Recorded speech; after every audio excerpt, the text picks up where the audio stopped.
Good evening, everybody. Are you ready? We got Freritos tonight going against Team 250, and they need to win this. What are they gonna do? What map they're gonna go on? Which civs they're gonna ban and which civs they're gonna pick? We're gonna find those answers in just a few moments, as we do see them going through the pick and ban phase. They were a little bit early. Can you imagine? Actually, sorry, just on time. This was one of the few games that actually started on time. I gotta say, and we need to take a moment for this and really appreciate the thing happening. Like, this is one of those things, man. It happens once in a year. You need to get the cake for it, right? Oh my god, yes, that's what I'm gonna do. I'm gonna get a cake and get some beer to get my belly full, and then I'm gonna be partying. Woohoo! We started on time. Anyway, Nigrotic, hello there, ma'am, and welcome. I did also notice we got quite a few people over here in chat. Pietro Petros, good evening, sir, and welcome. Takeshi Lev, good evening, sir, and welcome. Freritos will win, no worries. You trust? Let's see. I do trust their skill, but to be honest, Team 250 did show up very strong from the CPL Premier League qualifiers into this CWC Season 9. Let me actually check my mic here. Am I hearing? I did some little changes on the sound, so let me know if it sounds right or it's not good, so I can change it back. DB also, good evening, sir. It's storming today, so I will be watching until the end. Well, get ready, sir. Get ready. We got over here on the 250 side, on the left side, we do have Scythia and Rome being taken away from their choices. On the right side, looks like Freritos did go for Vietnam and Australia to be taken out. We do have also the maps being banned right now. They did take out Rich Highlands. They didn't touch yet Highlands. They didn't touch Highlands. I see you didn't touch Highlands. Okay. Smorio, good evening, sir, and welcome. TV Villaggio, good evening, sir, and bonsoir, monsieur, et bienvenue. Team 250 did win the first game, yes indeed. Linda also, good evening, ma'am, and welcome. Congratulations for getting the victory there. Jargonak, good evening, sir, and welcome. Glad to see you regardless of email of Twitch or not. I'm sorry, I don't know what happened there. Eric Coffin also, good evening, sir. Yeah, I mean, definitely I have been thinking a lot about Spain, Barcelona. Man, oh man, the temperature over there is amazing. Gelukshan, good evening, sir, and welcome. The temperature today, I actually don't know the temperature today, but it still feels like I'm getting cooked alive over here, It is what it is, man. It is what it is. One more coffee. Good evening, sir. Keiju, also hello there, sir, and welcome on. Oh my god, welcome on Twitch as well. I did see over there on YouTube. Good evening, sir, and welcome. Let me actually say hello to everybody on YouTube. Hello, good evening, sir, and hello there. Let's actually see what's going on. Forking Night, also good evening, sir. Welcome. We do have them thinking a lot about their choice. It's a choice between Highlands and Tilted Axis, and this is a hard one, not gonna lie. This is a very hard one. What are they gonna pick over here? It's gonna be Tilted Axis.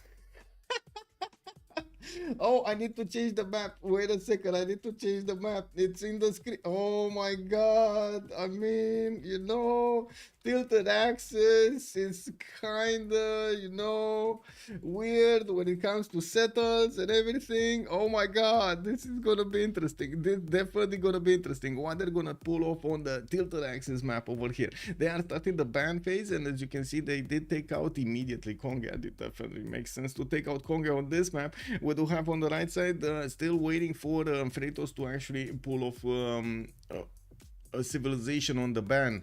Let me take a look in the screen here in the game. Let's see who's coming in from each side. We do have Bartsake with Pompy, with Spriggan, and Titiits showing up today for Freritos de la Vega. On the other side, we do have Fkdn with Fkgn. I don't know who that is. Darius, Kiber.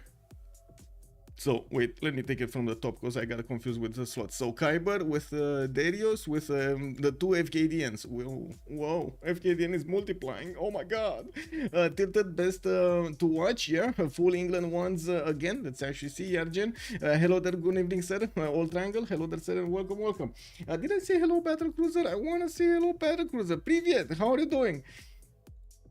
Let me take a look over here. Come back to the correct window so we can actually take a quick pick of what's going on in the chat. In the pick and ban phase, we do have Japan being taken out by Freritos de la Vega. That's Hojo Persona.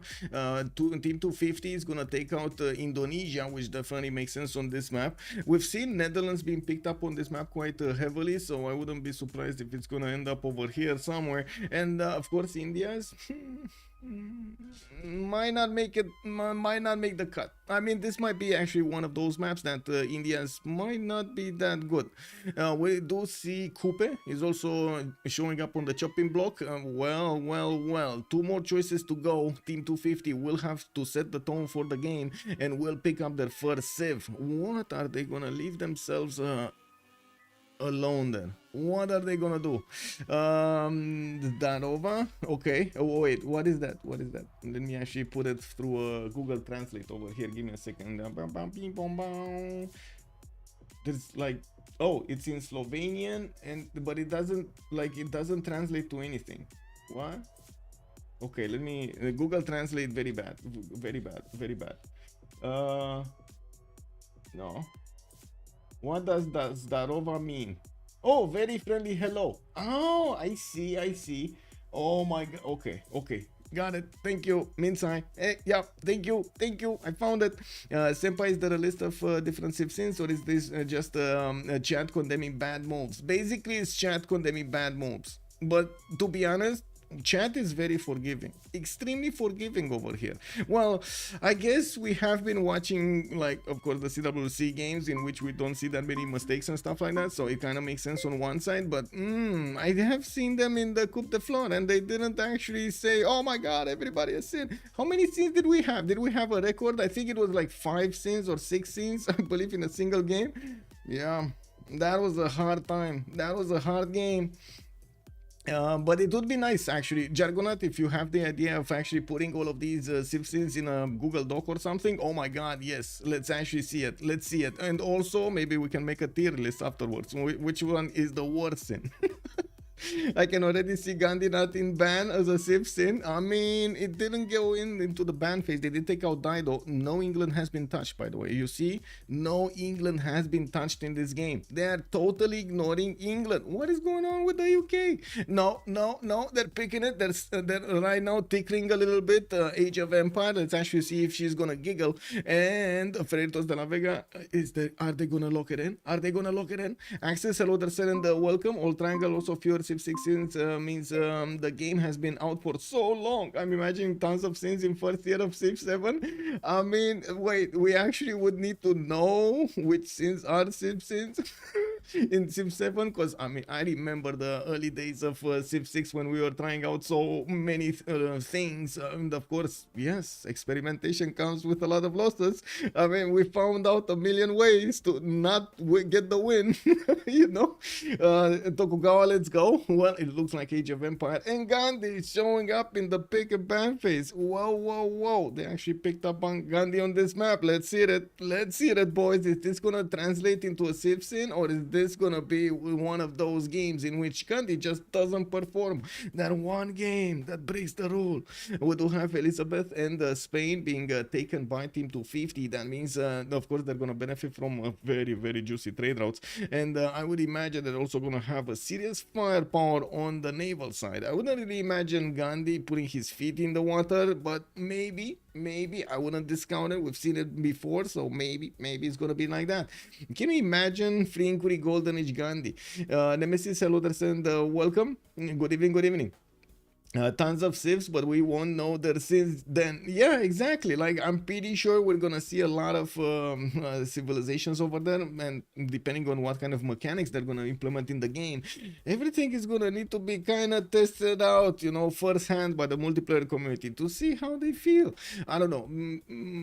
It kind of strikes me that we didn't really see Faraxis having the opportunity back when they actually got Civ6 to actually use something like a Discord or something to actually get some gameplay, some beta playtests, just as we've seen on other games being done, and they're very successful. They actually got a ton of feedback. But there is something, I would say, I've seen it happen before. The most striking title that basically was destroyed but feedback was Subnautica, if you remember that. Oh my god, Subnautica 1. Oh, amazing chef's kiss. But Subnautica 2, feedback, a lot of feedback. No, just no. It never hit anything. Indonesia got banned, sir. No Gandhi ban. No Gandhi ban. He's 11-1 this CWC. Wait, 11-1 as in he won 11 games and lost just one game. Tooth bias also, good evening, sir. That's impressive stats. Those are impressive stats over there for Gandhi. I do notice they did take out Mapuche and Catherine de Medici, the Black Queen, which definitely makes sense over here. And on the other side, they did take out Brazil. But wait, does it make sense? They could have picked to ban Netherlands. Does it make sense to actually get Catherine de Medici here or no? That's a very good question. Yeah, okay, very nice. Yeah, Netherlands, exactly. Luxembourg is saying over here. I want to see Theodora and Aztec for the 250. Theodora and Aztec over here. You're dreaming about some Texas action over there. Ooh, last ban is gonna be Tokugawa. They're not letting him in.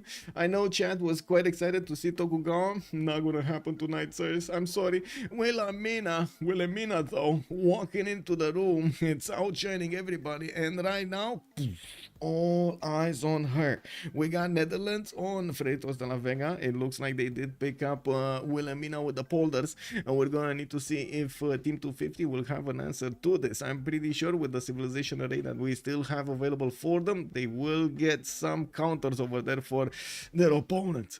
We do also have Spain and Gandhi kind of counter matching over here with the religion. Spain is pretty good against Gandhi. Not gonna lie, was that actually a chance picking Gandhi against Spain?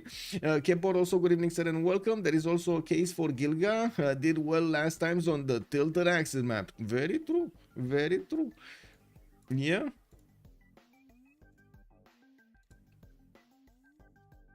Let me take a look at my windows in general over here. Baxter, good evening, sir, and welcome on YouTube. Hello. Slovenian scammer. Who? Kepor, okay. Actually, were there pre-game Civ bans? Eddie Coffin. Okay, so I guess let me actually finish this. Sumeria on Team 250 and Macedon is going to be picked up. It looks like Macedon again showing up in the games, and this time around it's going to be on a map that is more prone to naval than actually land. We're going to need to see if the Hetaris are actually going to find target. Will they remap for it? We do have another pick here that needs to be shown by Freritos de la Vega. That's going to be their fourth and final civilization in this game. Coming back to the subject at hand, we were talking about why are there pre-game bans. We did have a period in the third, fourth, fifth season in which we were auto-banning civilizations at the beginning. We were basically holding votes, and whichever civilization was how to say a bit too strong in the BBG versions, and yes, a lot of brain power has been spent to actually tone down those extra civilization bonuses. But yeah, I mean, every BBG version we had some high performance basically, and those were around like 4 or 5 civilizations that were extremely strong in the game, and if they were picked, they were quite dangerous to be allowed in the game. So the players were feeling that they should be auto banned, and they should benefit from this option. We did that. Then Civilization Firaxis actually came out with the update that gave us so many new leaders to play with and so many new things and so on and so forth. So we did have BBG going in again, and it just kept on building, like the amount of civilizations that needed to be checked and kept in check, balanced out, and then kept on building. And I do at some point I do remember that we had a discussion in between the captains, actually quite like between the players and the captains and the ambassadors and everybody, and we asked them, okay, what do we do with the auto bans? Because on one side we had the very high skilled players that did not want to actually have any auto ban. They felt like it is normal to actually have how to say, the ability to know the counters, the proper counters for the civilization or the situation you're going to find yourself in the games with the other civilization that were available in the game, which kind of makes sense. And on the other side, we did have the players feeling that they should not have to deal with a bit too much firepower, talking about the outliers over there, for example, you know, Maori on Highlands and so on. Well, that turned out to be like the end decision of that discussion was to turn the auto bans that we were doing into these pre-game bans. Basically, these are to figure out from the players, you know, from the player perspective, what are the best civilizations right now at the moment. And we've seen actually a consistent pick over here, and I'm pretty sure it also helps out a lot. Chuck finding out exactly what he needs to focus on, and of course on BBG side what they do need to keep on balancing. Someone's about to get pumped. Yeah, Pomp is playing. Indeed he is. Bartsake and Titiits playing. I love it. Such skilled simmers. Always a pleasure to see them play. Yes, I did not see the last civilization of Freritos. It will be Sprig over here with Cyrus. Okay, so we got Fkdn on... okay, wait a second. I guess we're going to talk about them as we see their spawns and so on and so forth. Let me ask chat. This is the time we need to ask a question. Big question. Chat, where are we going? Are we going left or are we going right? Is it gonna be Sprig tonight or are we talking about Kiber, the warrior, tonight? Daniel, he's clearly a busy man. Fkdn forgot to vote. Rip. Okay, left, and also Linda, it wasn't that Fkdn forgot to vote. Actually, the results were kind of clear well before that, and it wasn't the only one that didn't, well, not that it didn't vote. Actually, wait a second. I think I at here or something tagged them like 4 times in the last 2 weeks to vote for that, and you can't really say that anyone forgot to vote, Linda. Please don't spread lies. Good and abon closing. Hello there and welcome. Access also, not gonna lie, I really don't like the Macedon pick since it's heaven gold drain the whole game. Good evening, Lancer. Hello there and welcome. Let's actually see what's going on over here. We're still, wait, did we see? Oh, Lady Coffin called out the left. We're going left, sirs. We're going Sprig. Let's see what's going on over here. Passac Garden, we got the scout coming up in 3 turns, and by the looks of it, we are gonna see the warrior starting to explore his territory. Well, he is gonna be on a peninsula, not linked to anybody from what I can see, just the middle of the map. And okay, I mean, we've seen Persia in this position before, but at least he was coastal that time. He does have Titiits to the northeast, and he's gonna get to trade with. Settle next to Great Barrier Reef, maybe? No, this kind of looks bad. Anyway, we do have him with a decent amount of fresh water from some rivers. That's going to be 1, 2, 3 maybe cities that he's going to get here, and I do notice then he's going to need to go full coastal. There's no chance, no opportunity for something else here, unfortunately. It is what it is. Well, let's actually move forward towards Bartsake. Where is Bartsake and why is the game weird? Did I not join the game with the correct game? Oh, wait a second. Oh my god. Anyway. I think I did, but let me actually check my Steam account. No, I didn't. Oh my god. Okay, so I'm gonna have the... I'm gonna... I really hope that we're gonna relobby at some point. I need to switch my Steam account to the other one. Crabs love the North Pole, man. Yeah, why are these crabs invading the North Pole? They're going all over the place. Look at this, all over the place. Okay, let's see. Bartsake, he is over here. He's actually gonna be next to Fkdn. That's gonna be quite a problem for the city of Delhi. We do have Daniel with striking distance of those Setaris. We also have Mount Sinai next to him. That's gonna be an interesting settle in the olive tile, while he's also going to have a photo city towards Bartsake. It looks like Delhi is going to benefit from a bit of extra production from a deer tile, a 2-3, and yes, I do notice we do have quite a few olives over, quite a few settles on the fresh water, including that olive settle towards the north of Delhi. Now, it does seem like on the west side, he's going to need to actually get this river or give up on it, because I'm pretty sure Daniel is going to be all over the place on this river. We do see see also Titiits east side. He's gonna be next to Sumeria. Okay, that might pose a bit of a challenge. We do have him with a few rivers, 2 of them snaking all the way towards the west side, and I do notice he's gonna get a scout out in 1.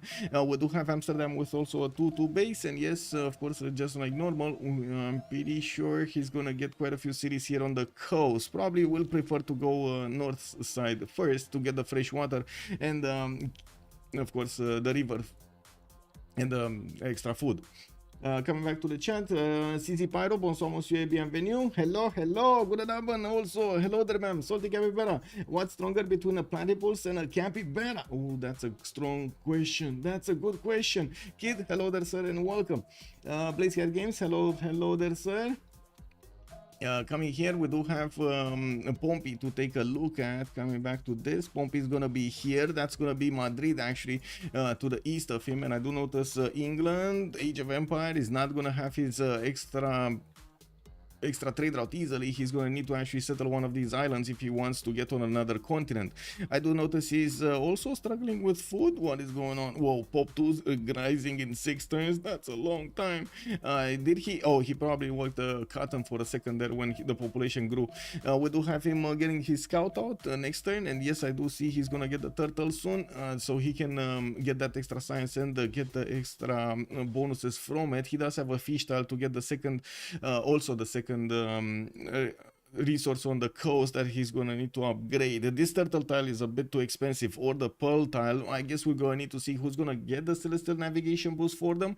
One just needs to get those upgrades, the other one is just gonna get it from his neighbor.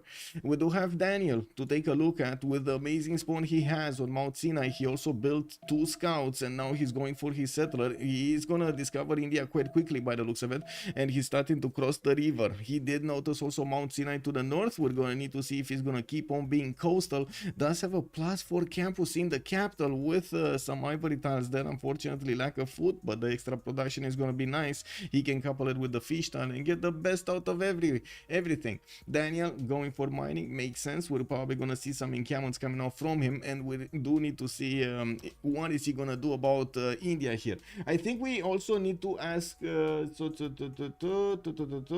need to actually put up the how many remaps? 0, 1, 2. Let's put it really quickly over here for the 5 minutes. I'm sorry, I totally forgot about this. Some team labels would be appreciated. Fortuna Belly also good. Hello there, sir. Good morning, sir, and welcome. Let me actually put the team labels also. We do have FDLV on the left side, and click, and then on the right side we're gonna have team 250. Sigi also, hello there, sir, and welcome. Reef next to River for Netherlands, 2 nice campuses. Mythrock also pointing out about the Netherlands over here. This one is gonna be actually he has 3 tiles that would get the benefit from that one single reef tile. Yes, that is true, sir, and I didn't actually spell it out. Thank you.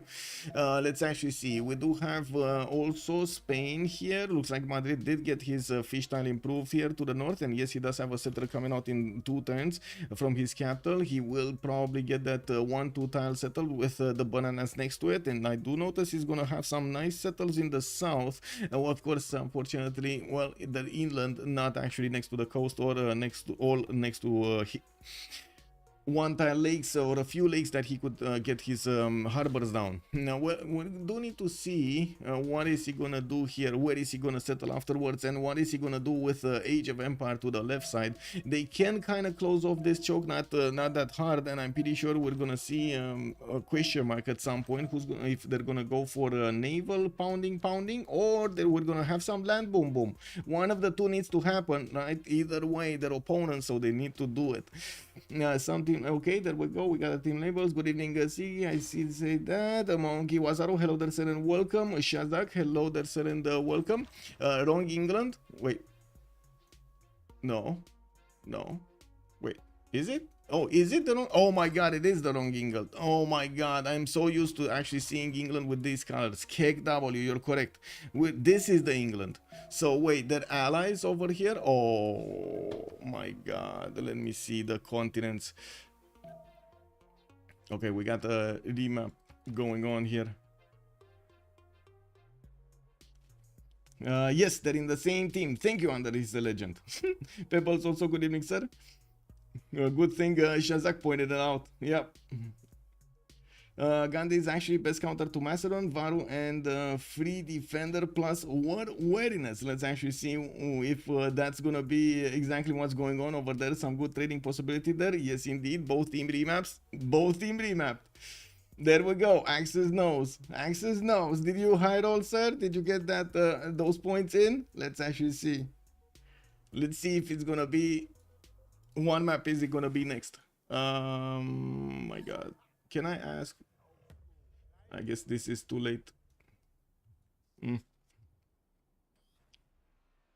Maybe they betray each other and still go boom boom. Yeah, I guess, you know. If that would have been a possibility to actually do it in the game, because, you know, the game mechanics don't actually allow you to do that.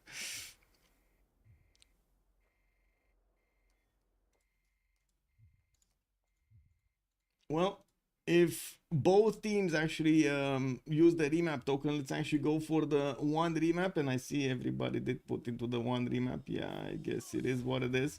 I should have ended some missions much faster. Yeah, yeah, I see you last movers over here.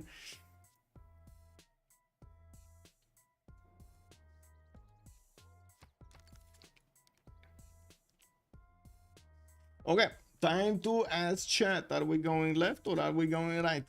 Are we going to see Spriggan or are we going to see Kiber? And this time around, maybe I remember that Kiber Elizabeth I is actually with the dark colors, and Pompey with Age of Empire is gonna be with the white colors. We're going right? We're going right. Okay, we're going right. That's gonna be in Kiber, and wow, we're actually on Kiber. Check this out. We do have Kiber with quite a bit of fresh water from his rivers. I do notice at least 2 cities that will benefit from this, a bit further away than ideal. 1, 2, 3, 4, 5, 6, 7 to settle. That's a bit too far away. Western side is gonna have a pretty good second settle next to the bananas and the turtles. He's also gonna have a decent amount of chops over there, and I do notice he is gonna have another England to go against to the south. Pompey is on this coast, and both of them actually have pretty decent spawns. Actually, whoa, we got a Gandhi here, a wild Gandhi. Bartsake is gonna be on the same side as Pompey here. Well, they're gonna at least split that territory in half. Manchester gonna get his scout out. We do have him with a 2-3 deer tile, and I do notice Kiber is starting to scout out with his warrior. Has to the northwest Darius with the city of Uruk to actually trade with later on, and we're going to need to see if he's gonna settle those lake tiles so he can actually get the trades going a little bit safer, you know, than in the outer sea, so no caravel can actually get in there. We do need to take a look at his strategics. He has an iron tile in the first ring. His horse tile is gonna be second ring over here on the city of Manchester, in the left side of the city of Manchester. And we do have him also benefiting from the casual reef tile there, so he can get that extra food going. Does he? Oh, second. Well, I guess he's gonna actually need this turtle tile over here improved for the celestial navigation boost, or ask kindly somebody else like Spain over there to get it for him. Looking at Uruk, we do have him with a Gobostan settled to the southwest. That's gonna, well, be interesting if he's gonna go for it. He does have a sheep tile that he could settle and get the fresh water from the lake, but not amazing food generation here. Nice to have the banana though. And we gotta disconnect. Whoa. Team 250 all on the same landmass. Whoa, are they? Whoa, is this true? We got Spain over here, we got Macedon over here, we got England over here, Elizabeth I, and then we do have also Sumeria over here. Whoa. India dodged coast. Yeah, he did. He did. He did. He didn't want to go there, but I guess he can put a harbor out if he actually wants to. Not that big of an issue. I think I kind of feel like reconnecting myself, to be honest.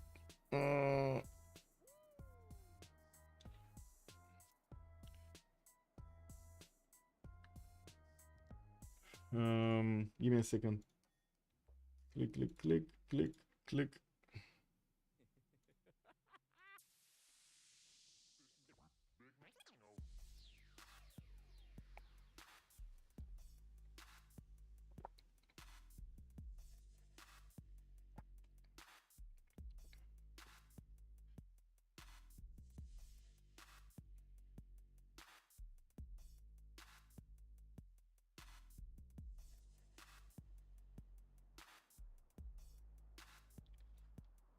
How is this game gonna play? It's Civ6.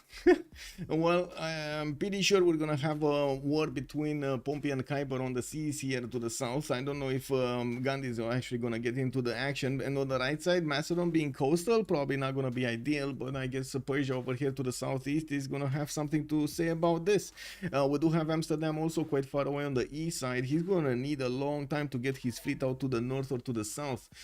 He lost electricity. Oops. Okay. Oops. That's oops. Big oops. Muzrat, hello there, sir, and good evening. Game 1 was won by Freritos de la Vega, sir. Macedon is a weird pick on this map. No, yes, it is a very weird pick, but that's Fkdn actually flexing his muscles over here. I would have expected him to, well, I think he definitely wanted to have the opportunity to go against a civilization on land, you know, to actually make use of the Macedonian firepower on the previous map. At least he could have fought somebody. Now he's gonna need to actually get those harbors out and try to go as quickly as possible for his caravels, because there's no other way. What is he gonna do? Swim Hetaris to his opponent? Probably not gonna happen. He does have Wuling Yuan settled to the east side, and this is gonna be amazing. Look at that extra culture everywhere. The bananas are gonna be so juicy. He has some gold from the cocoa tiles and the dice tiles here. Oh my god, Fkdn, man. Fkdn. This guy knows how to spawn, man.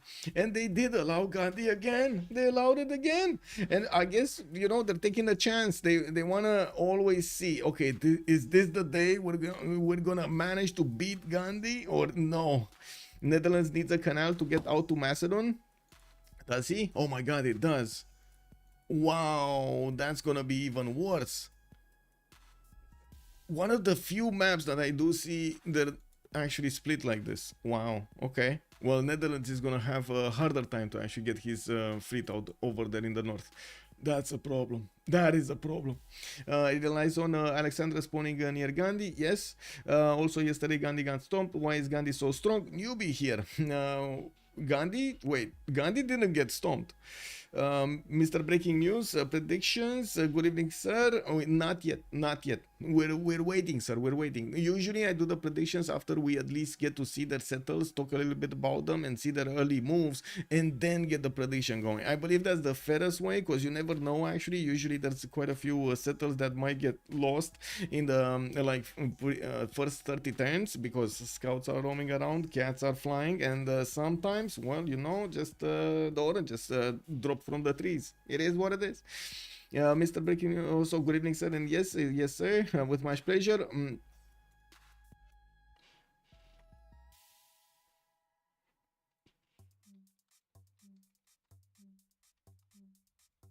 I wanna see something really quickly, a poll. Let me see. What do we write over here?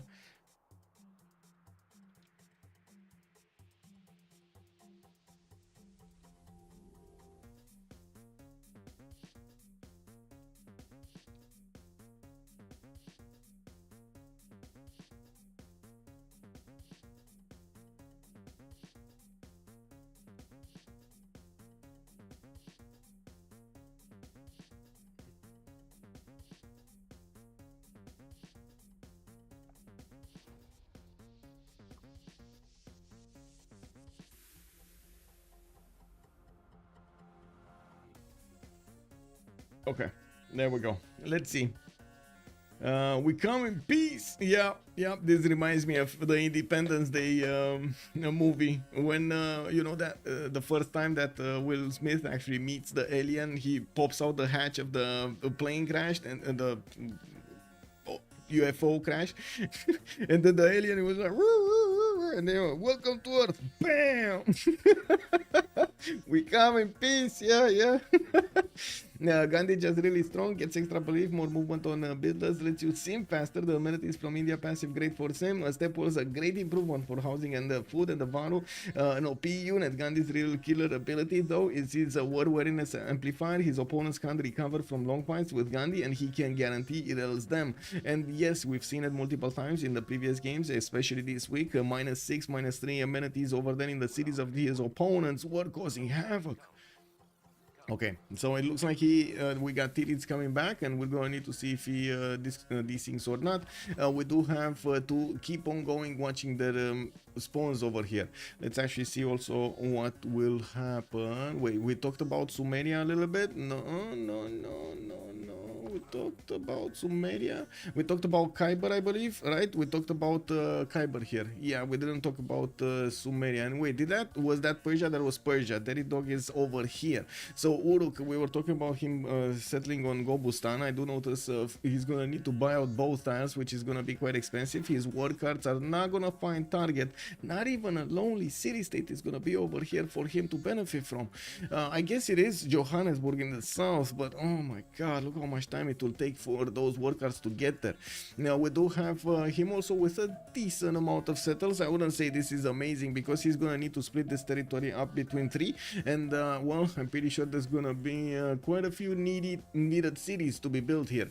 We do have Uruk benefiting from horses in the second ring on the left. I do see an iron tile in the second ring to the southwest, and we do have him with a decent amount of 2-2s around him.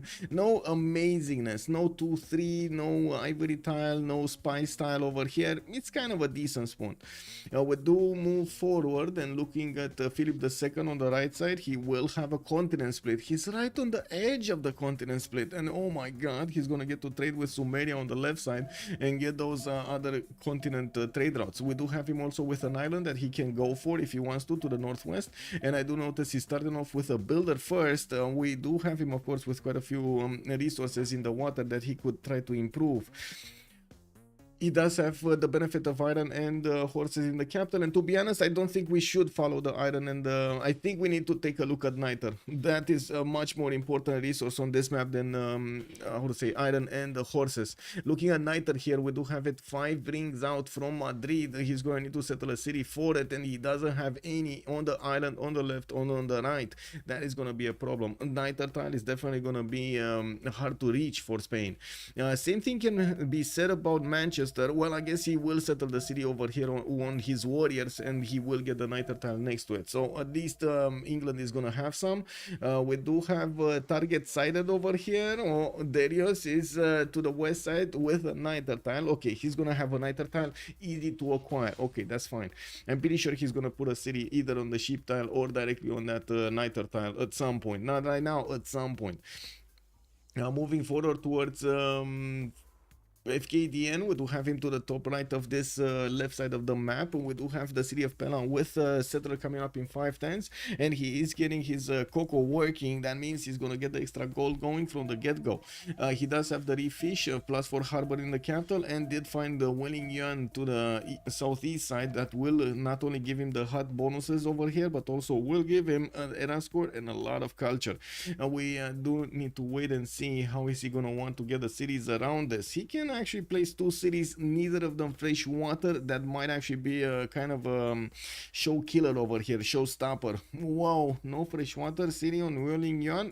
Don't mind if I do settle the cocoa tile then, you know, get that extra gold going, multiple 2-2s, fresh water. Hey, it's fine, we got the housing.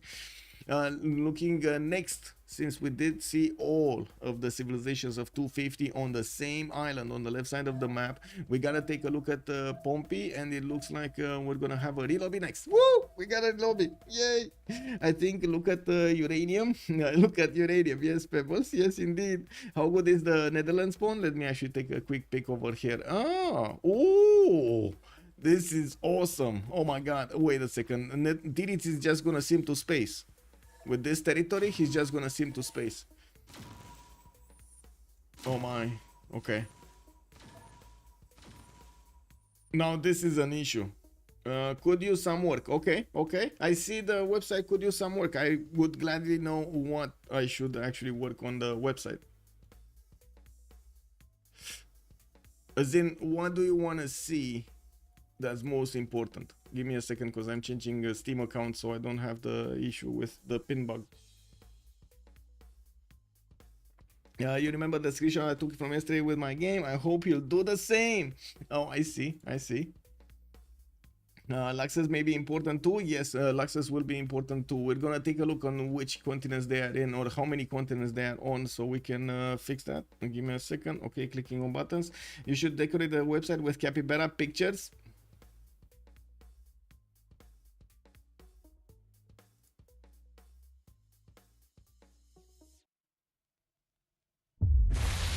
Yeah. Okay. Oh man, with doodles. We decorate with doodles of capybaras. Yeah, the website is good, but some more info would be nice. Maybe like a more clear game history or season history on each team's page. Okay.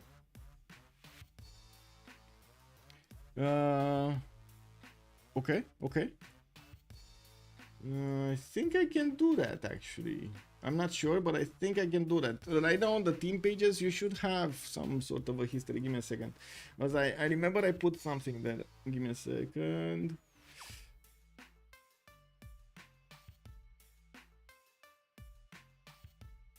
Oh, I see. It doesn't display in the bottom. Wait a second. No, it does. It does. Look, you have a history. Look. Maybe this is the problem, that it's look. So this is the team, yes? This is HOH. If you go down to the bottom, you're gonna have the leagues it actually participated in. This the last one is not completed yet, and then you do have the games right now and the results of the game. I would gladly actually put the results of the games, but unfortunately that well, a lot of people actually complained that if we do that, if we do that, we spoil. So I couldn't do that.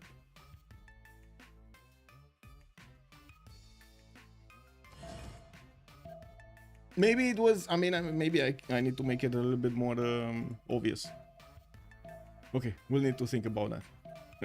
We fixed the 0ms, we switched the Steam accounts, we should be good. Okay, we should be good. Spoiler button? I don't know how to add a spoiler button, Battle Cruiser. If you wanna tell me how, I would gladly do it. But I think yeah, I guess I would need to modify that plugin. Okay, so coming back to the game here and get to our eggs, we do need to move towards Victoria. This is gonna be Age of Empire here. Pompey is gonna have his one big continent, and that's about it. Doesn't have access to another one. Oh my god, he's gonna need to go so far away to actually get another continent. We do have Pompey also benefiting from a settler coming out in 5 turns, and I do notice he does have his 2 scouts and a warrior coming out. We do have some sonic booms happening around me. We do have some turtles in the water. I don't see the reef fish, of course, it is what it is. He doesn't have fresh water on the coast like we've seen on others. By the looks of it, most of his cities are going to be non-fresh water here, or I guess coastal. He's still going to get to 1 point of housing, but not the full housing. Moving forward, I do notice Pompey is going to also benefit from Niter on the island. Ooh, this might be a challenge. Niter is on the island. He's actually gonna need to improve that later on with a builder there, or at least get a city. Well, I'm pretty sure he's gonna want to settle this island at some point. Not sure how quickly he's gonna be on. Looking at Titiits, we do have him with the awesome spawn of this map. He's going to have a lot of cities that he's going to get to settle not only on the coast but also on the rivers, which of course do give him those extra adjacency points towards his districts. Very, very good. And we do have him getting a settler in 5 turns, and I do notice he is working the 1-3 tile with coupling with the fish tile to get a 3-1-1 worked as well. Just as we do see him benefiting from some spicy cities on the right side. He does have so much to settle here. So much to settle. Kind of bad the mountains are all desert, but it's fine. He's going to get all of the river adjacency and he's going to be fine. Moving forward, I do notice wait, Niter. Where is Niter? Niter, again, 4 rings out towards the north in a location that, well, I guess he could settle a city, but I wouldn't really see him rushing that location. Here, he doesn't really have that much. He's going to have this one to the southwest and this one southeast, a bit further away than normal. And I guess later on, if Titiits gets to 10-12 cities, he's gonna get all of these tiles anyway.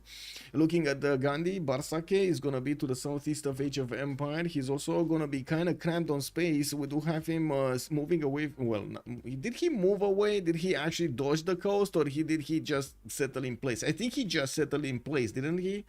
Just ask ChatGPT. Yeah, how are you making the website? No, it's a combination between WordPress and some plugins I found that we could actually use for our needs.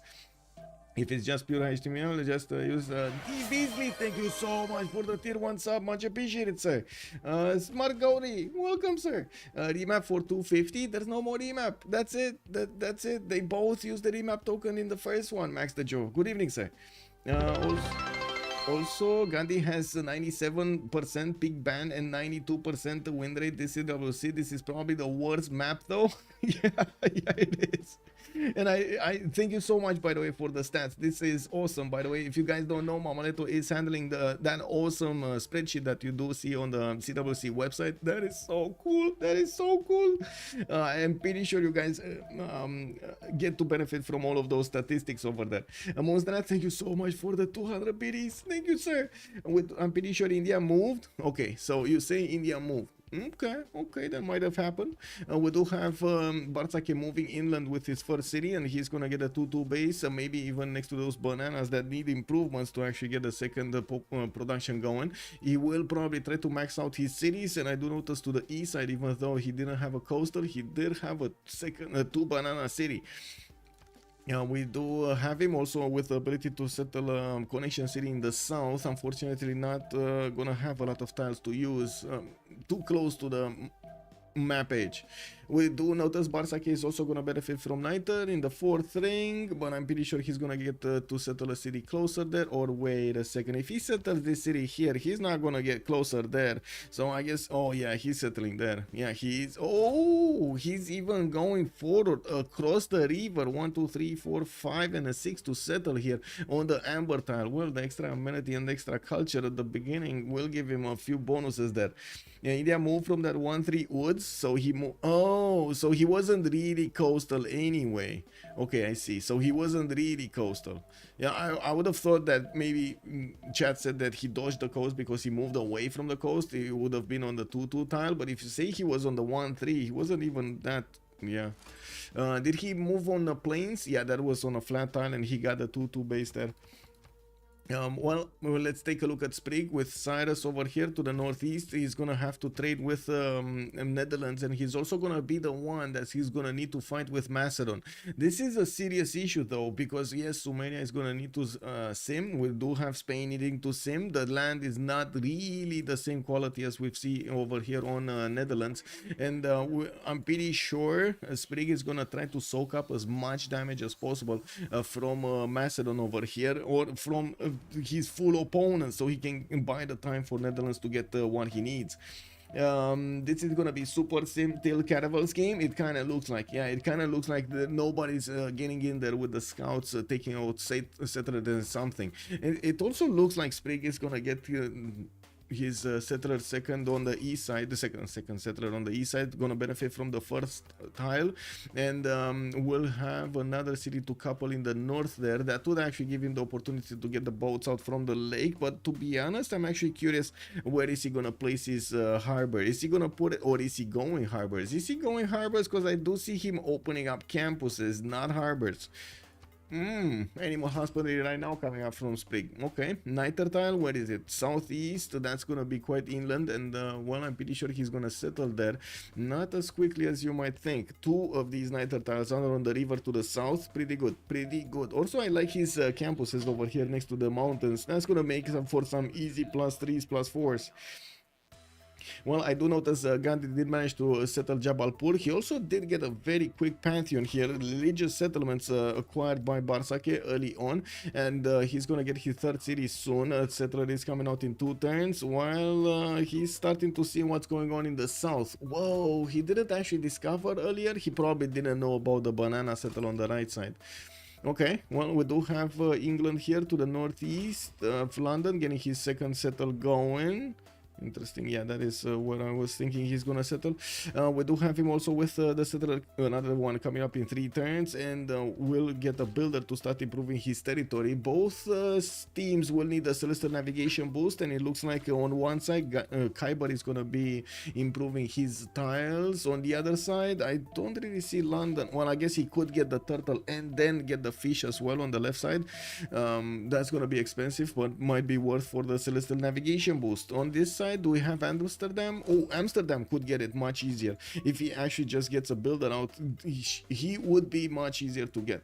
We do have him also benefiting from Engazargamu. That was a city-state being taken over with his scouts and with the warrior of Persia showing up here. Barichola, hello there, sir, and welcome. Any team wants to scream? Whoa, we got a question here in chat. Does anybody want to scream right now? Basically get a training game going. That's what screams means. Odin is asking us in chat, do you wanna do it? Let's see. Feels like Gandhi had better settle options, in my opinion. Decent 310 settles available instead of Jabalpur, you mean?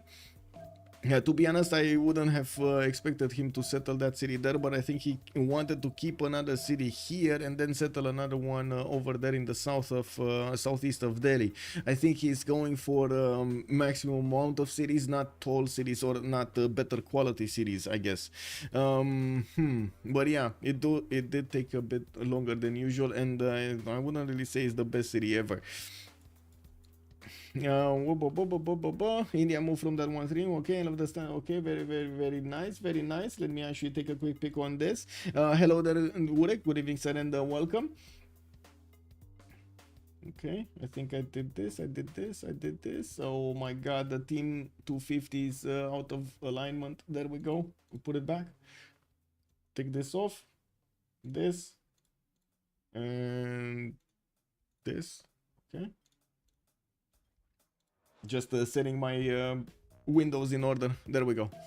Okay, so let's see pantheons. Do we have more pantheons? Oh, wait a second. I promise we're gonna talk about continents. Let's actually take a quick pick here. We got Arctica as a big continent. Then we got Congo Kraton as a second continent for Team 250. That's gonna be them benefiting from 8 amenities. While on the other side, we do have England on 1. And it looks like also Persia will be on 1. So, okay, they also have 2 continents. Yeah, I guess it is gonna be one of those games. Every team is gonna benefit from 8 amenities, and it is what it is. Each team is going to benefit from that. We do have Spain also improving his tiles. He did buy out the Pearl tile. That is... Ooh, did he actually need to buy these 2? Okay, that's very nice. That's very interesting. He actually spent so much gold on this. 25 plus the 35 on the Pearl tile. That's insane at the beginning. Well, good thing is he does have some diamond tiles to give him some extra gold. And I do notice he's gonna get his 4th city out quite quickly. We do have him starting to move to the east side with the 3rd one. And he's gonna start getting closer to Macedon. Now, we do have Macedon actually choosing to get a connection city to the northwest. That's gonna be right next to the corner of the map, next to a dice tile. And it looks like his 3rd city is gonna actually go on the Yuling Yuan to the east. Didn't actually get the opportunity to get a pantheon, and I just realized I said actually a lot of times in the past few phrases. I'm sorry. FVLV has definitely better start, but late will be in 2.5 hands. Cosmotos, good evening, sir, and welcome. Do you think so? With this awesomeness settle of Titiits over here? Like, look at this, all of this territory, man. Is this north versus south? Not. Yeah, I guess you can call it, but I at the same time, my OCD is telling me that Persia is a few tiles above England, and it just doesn't match. I'm sorry. What cards is Spain using? Maybe he wanted the religion to let's actually take a look over here. Fkdn, maritime industries, and the production card over there. I'm pretty sure he did invest for the face generation. Yes, you are correct. He did invest for the face generation, but that's still a lot of gold for the face generation. We do have him getting the city patron goddess pantheon here. So he's gonna get the 40% towards the 1st district in a city. Gilgamesh settling into Spain's area would be suboptimal. Well, he did. And Nippur over here looks like he's gonna be one big city with the Temenaki coming out in 26 turns. I'm pretty sure it's gonna be faster than this, but you know, it is what it is. The city's only one pop. You know, you can't really ask that much from that one pop. Is this? I did say that Diamonds provides him with the tile. Okay, so basically you're saying that he got enough gold from the diamonds that he could actually buy out, stretch out and buy out that tile. Does Spain have a split for his ally? Yes sir. On the left side we got Sumeria over here, that's gonna be on the white continent, and Madrid is gonna be on the green continent, so they could trade across continents here quite easily. Looking at the south, England, that's Age of Empire, did go for God of the Sea. The extra production on the turtles is starting to appear here, and the 331 tiles are giving him an advantage. The second settles are not gonna be freshwater, and of course they're gonna be capped in housing. As you can see, stock upon Trent is already capped on 2 population. Very hard. I mean, if you don't have room, that's very hard to get more pop over there. Let's see what's gonna happen on Persia. We do have him with those campuses coming around. That's gonna be another +3 in Hamatana. Just chose Divine Spark as a Pantheon, and I gotta say he did actually get his third city to the west side, Sparta on the coast. He is gonna start getting some boats out to see what's going on, you know, feel the breeze, trying to figure out what's going on over here out past the Gulf of Oman. We do have him also getting a builder, and well, I guess we're going to need to see if he's gonna get irrigation quickly so he can start upgrading these plantations. First of all, easy pickings on the salt mine to get some extra amenities, and I'm pretty sure he's also gonna want to get these pearl tiles improved to amenities quite easily. Doesn't need that much technology. Sprig is gonna get mining next turn, and as you can see, he's gonna get another wave of builders from each of his cities. I gotta point this out. Have you seen the players actually do make a significant amount of builders, and they do try to balance it out with the feudalism builders? It's not only that feudalism builders, sorry, what I wanted to point out is in FFAs, definitely that feudalism timing is amazing. Is that one that you want to get that power spike going and so on. In the teamers, it's a little bit different. Yes, still feudalism is very, very important, but you kind of need to get what you need to get improved, and you need to know what you need to get to improve, so you don't spend that much on the builders later on feudalism. It is quite, how to say, quite an achievement to manage to min-max this amount according to what you have around your territory. It's really good on that. Them Sparta is and Sparta and Passagar, they're gonna have some distant harbors. Wait a second, Sparta. Wait, you think? I mean, I'm pretty sure he's gonna want to settle it here, like put the harbor over here. Or are okay? Well, I guess we'll see. Maybe Wilhelmina can try to project out to Zangheng and unlock harbors without getting astrology. What do we have here? We got Gaius Dulius, the first one, and we're about to see the annual points starting to be acquired when they're actually gonna finish those harbors out. Pompey did get Celestial Navigation in 2 turns. Well, he's 2 turns away from that. Philip II is also 2 turns away from that, and I'm pretty sure his allies are just waiting for it, slowly waiting for it. Then she can't really do that. It's Euclid, not it's Euclid. Oh man, Gilga with the double alliance points, trading to 2 people same time. Cooper Dragon, yes sir. I mean, I'm pretty sure Gilga just needs to get a unit, even a scout, just next to his opponents' units while they're fighting his allies. That's it, you know. He needs to actually send those scouts over there to help out, give that extra experience.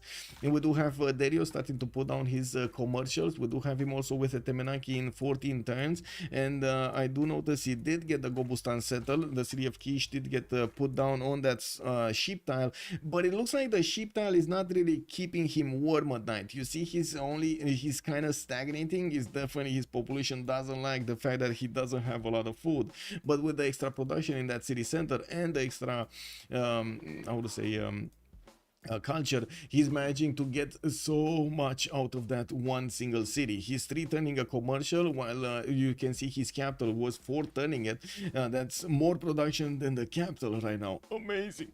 We will need to see how big this city of Nippur is gonna be. He does have a few floodplain tiles, which I'm pretty sure they're gonna receive some farms on them, 1, 2, 3, that I can notice. And of course the one underneath Nippur is what it is. It's not gonna have a farm on it. Now we do have him sending another city somewhere. Is he actually gonna settle south of Nippur? Why is he not settling north of Nippur? Like, wow. Cosmatus has joined the round table. Cosmatus, thank you so much for the follow, sir, and welcome. I found out 2 days ago that they can start with 3 NR score points if they met 3 other civs. Yes, that's the teamers format. That's why you do get a much easier time for the era score when it comes to the first threshold, the first goldenish. Second one, you gotta need to work for it, you know. Timur makes first golden very easy to hit. Yes, exactly. Also, Shazaki is calling out that they have a load of Pocket CS. Whoa. So what do we have here? Cardiff, Ayutthaya, Geneva is gonna be a Pocket CS. Do we have any on the west side? No, I don't see any on the west side. So I guess we do have Fez over here that's gonna be discovered at some point. I'm pretty sure Pompey can actually see the warriors if they come in contact over here across the seas. We do also see Goddess of Ties has been picked up by Age of Empire, and yes, I do notice Kiber is gonna get another city towards the northwest. We do have him with the extra culture on all of these turtles and fish tiles, which are doing so much for his empire right now. No, well, wait. That's Kiber on Elizabeth I, not Age of Empire. Elizabeth I. Yep, correction. I'm still, oh my god, the colors, man. Yeah, Magnus in 3 turns here in Passa Garden. We did have the builders coming around and starting to improve his territory here. He's definitely gonna need quite a few amenities and places for his districts here on those tiles. 4 cities, Netherlands. Okay, he did actually get Groningen to the northwest, gonna benefit from that city center across Amsterdam's bay. Again, Bay, that's how you say it, right? Bay. Did both teams ever meet each other? No. Oh, I don't think they met each other, but Pompey did see a tile of Kiber. Just one tile. He saw one tile.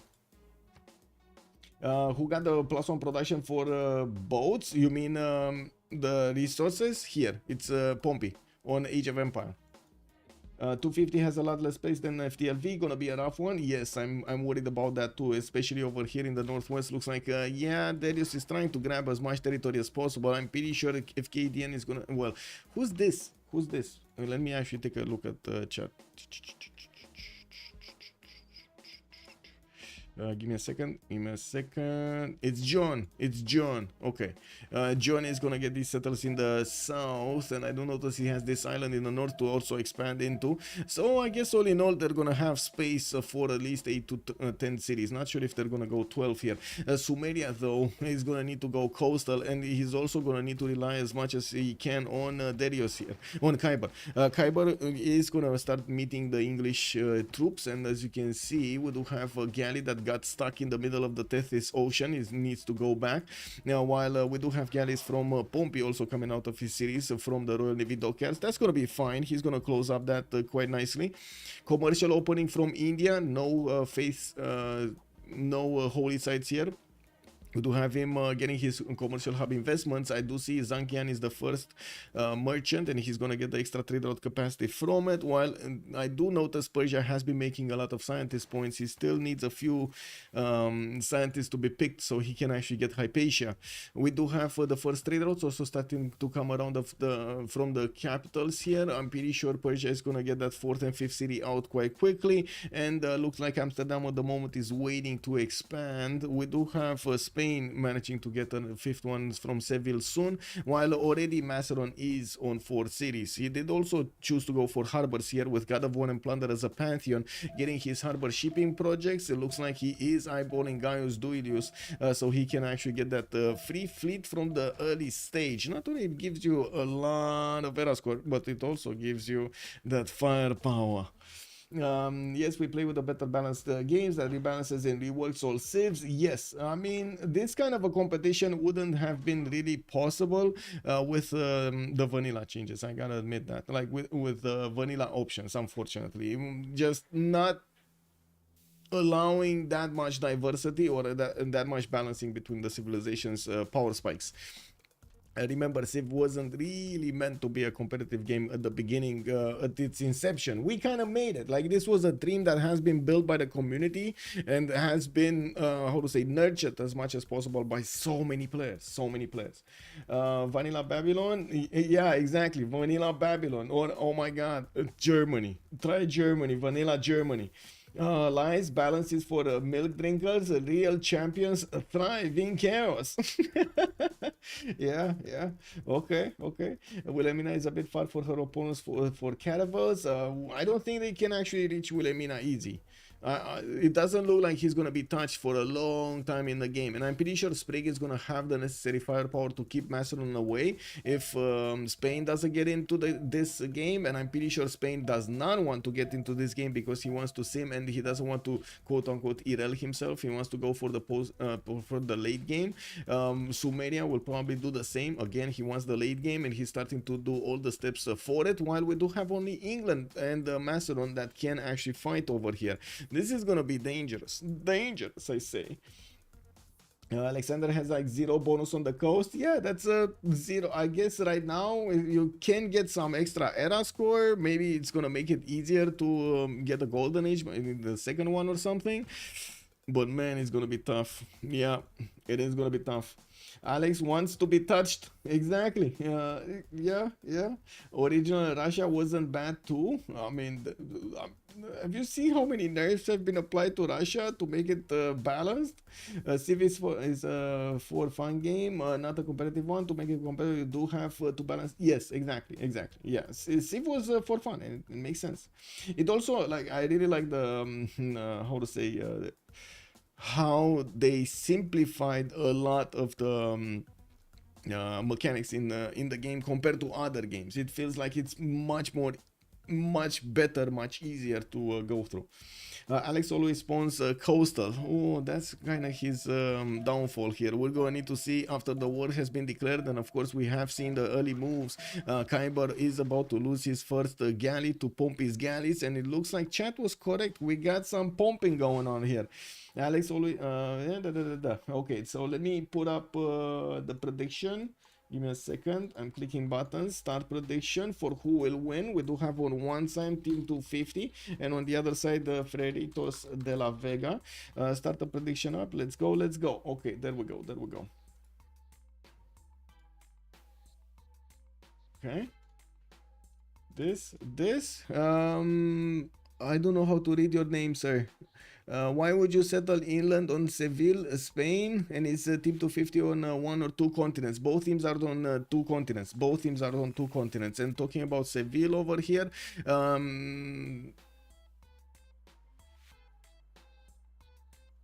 so he can have another city here. This is why. So somebody will have another city here. I'm not sure if he will have another city there, or is it gonna be the city that he's gonna get to trade with Sumeria too. We'll see, because I'm pretty sure they do need to get coastal trade routes going. That's gonna be the biggest thing. But I do have to point out, we might actually see Spain wanting to trade with Macedon just because of how. Wait, how will they do their military alliances? It's gonna be England with Spain, and then Macedon probably with Sumeria. So yeah, I'm pretty sure it's fine to actually trade between. Yeah, it's fine to trade between Sumeria and Spain. Yeah.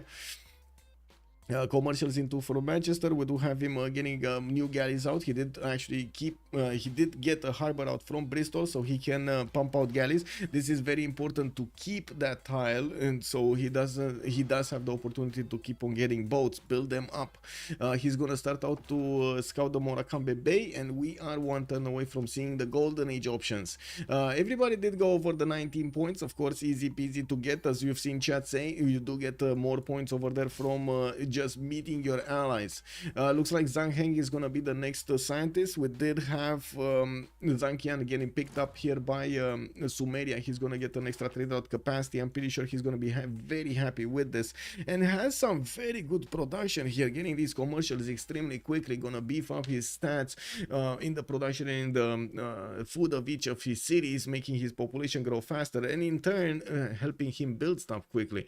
Going for Ancestral Hold does give us an idea that he's gonna be expanding here aggressively in the next part of the game, while he did choose to go for Lady of the Reeds and Marshes, so he gets that extra production bonus on all of these floodplains that were improved with farms.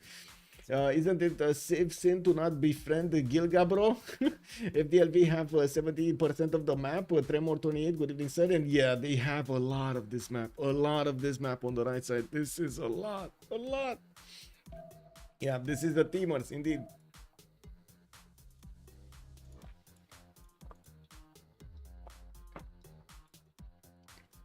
Insane amounts of space for Netherlands. And good space. This is fresh water, a lot of rivers, exactly what Netherlands needs over here.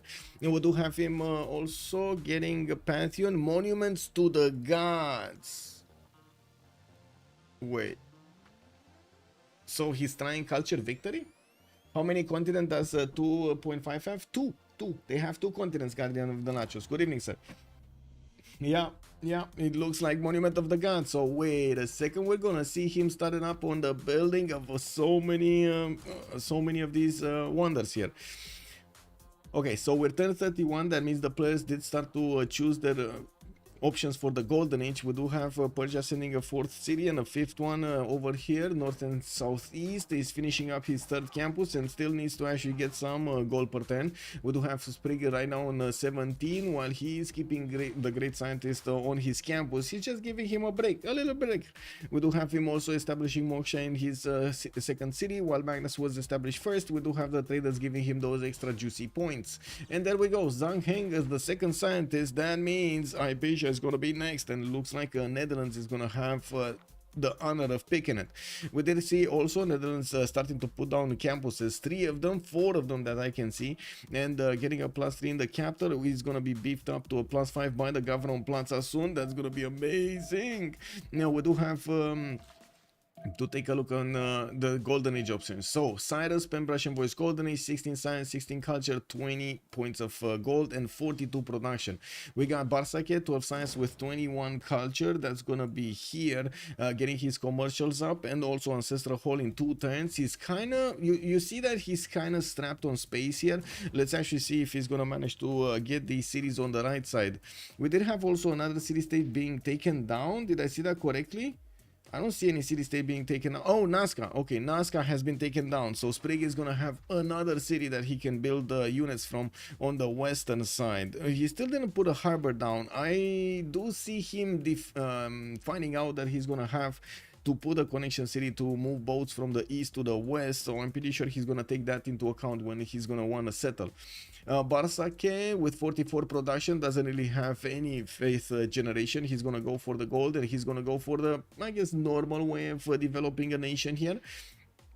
On Titiits' side, we do have Wilhelmina on 4 cities, soon to be 5. Yes, soon to be 5. He's gonna finish his Gavron Plaza and does have 24 science with 24 culture.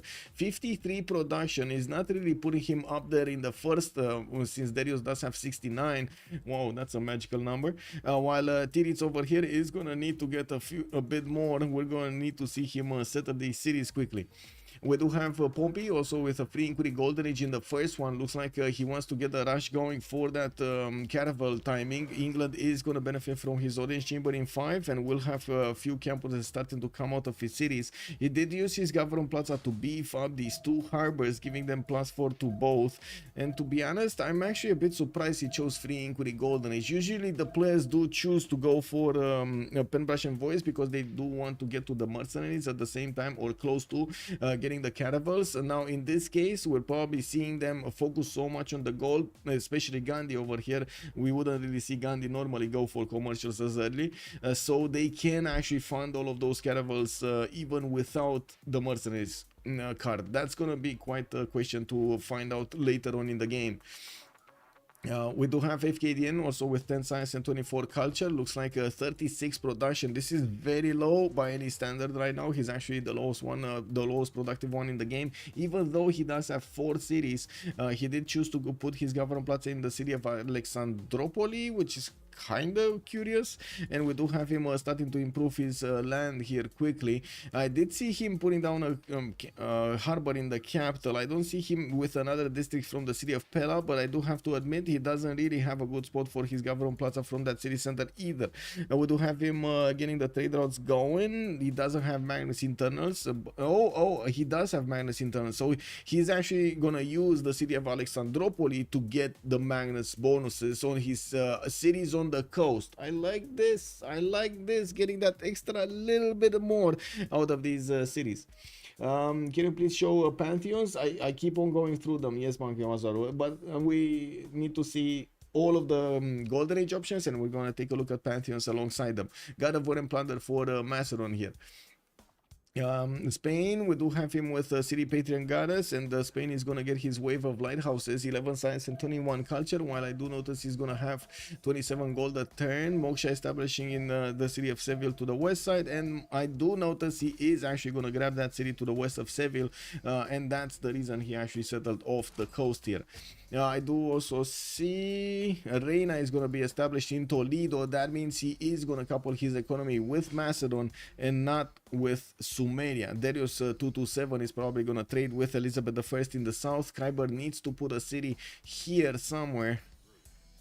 Is he going to settle a city there? Because, well, the second Darius actually settle here, they can't get the trade routes that easily. He needs to put a harbor.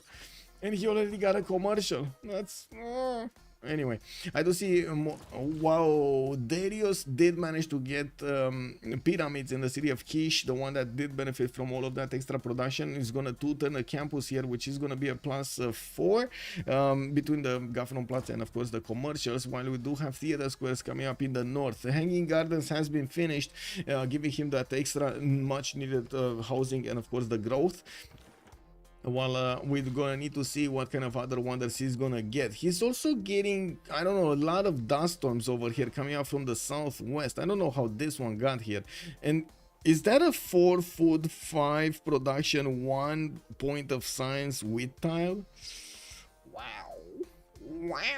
We got Liang in Nippur, and I do notice he's getting his builders out. And okay, we need to move forward to Kiber. Kiber did get Goddess of Tides, and he's getting quite a bit of culture from these improved coastal resources that he has. He did want to scout out in this bay, and we'll see that India is going to put a coastal city as well. While he did not actually go forward towards the English cities, he doesn't know how many units England has, just the big number, the big military number that Pompey does benefit from, the 129.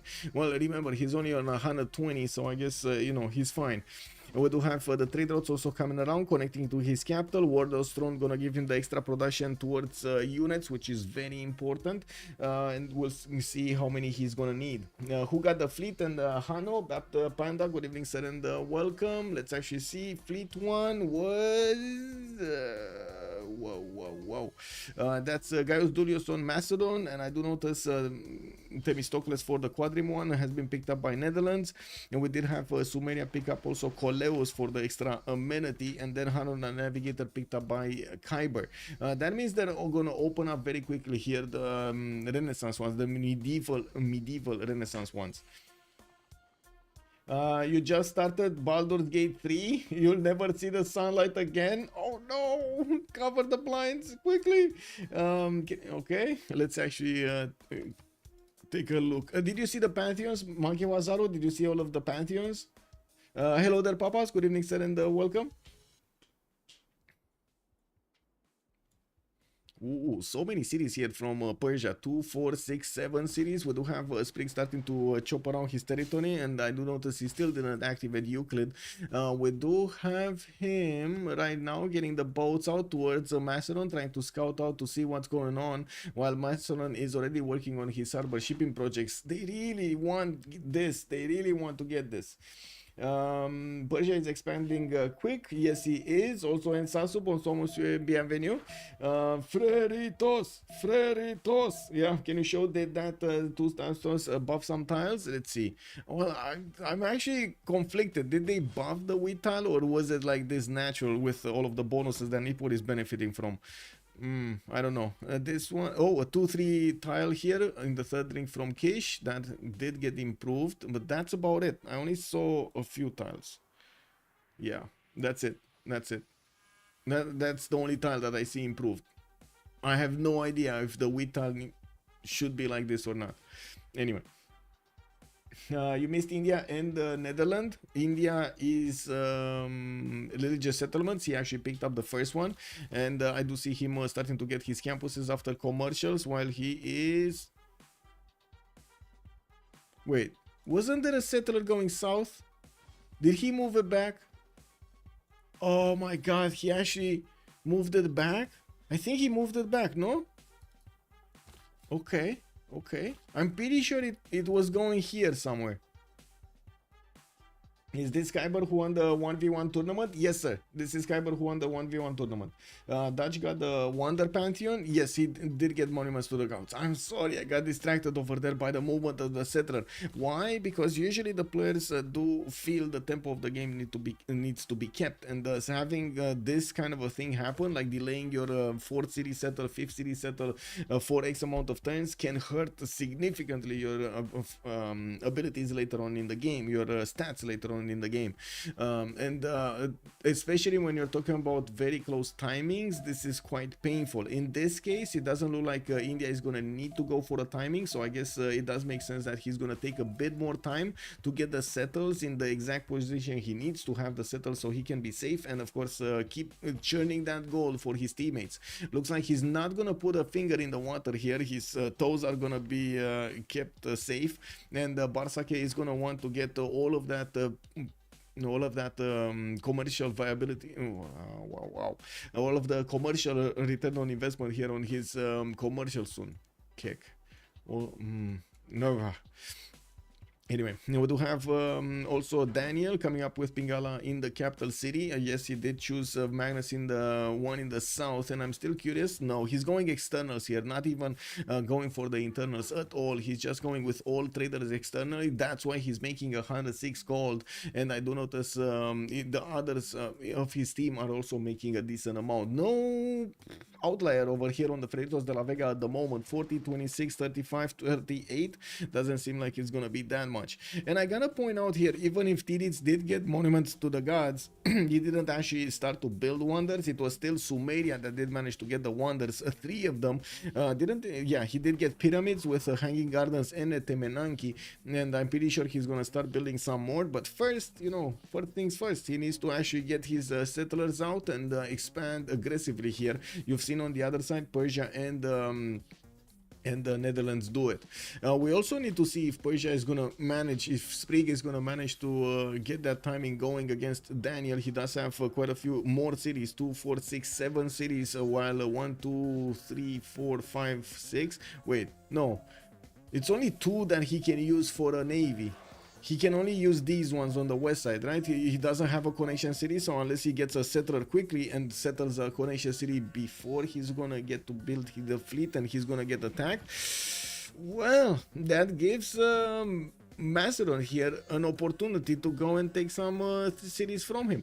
We're going to need to see if Fkdn is going to manage to do that or not with his science right now, 24 and 27. That's a bit of an issue, isn't it? He can get a really good religion on Sumeria if he went divine inspiration plus monumentality, but in game not the best on Sumeria. Yeah, he's projecting that way. He's making 100 gold per turn. He's also projecting from 3 cities, but he's still, I'm pretty sure the traders, the 3 external traders, because all of these are going to the cities of Spain here. I'm pretty sure they're getting him a significant amount of gold alongside all of the harbor benefits and the tile benefits, of course. Cocoa tiles here just giving straight up +5s. We do see a few more boats coming up from Age of Empire. He's getting his campuses down. That's still going to be a +2 here next to the city of London.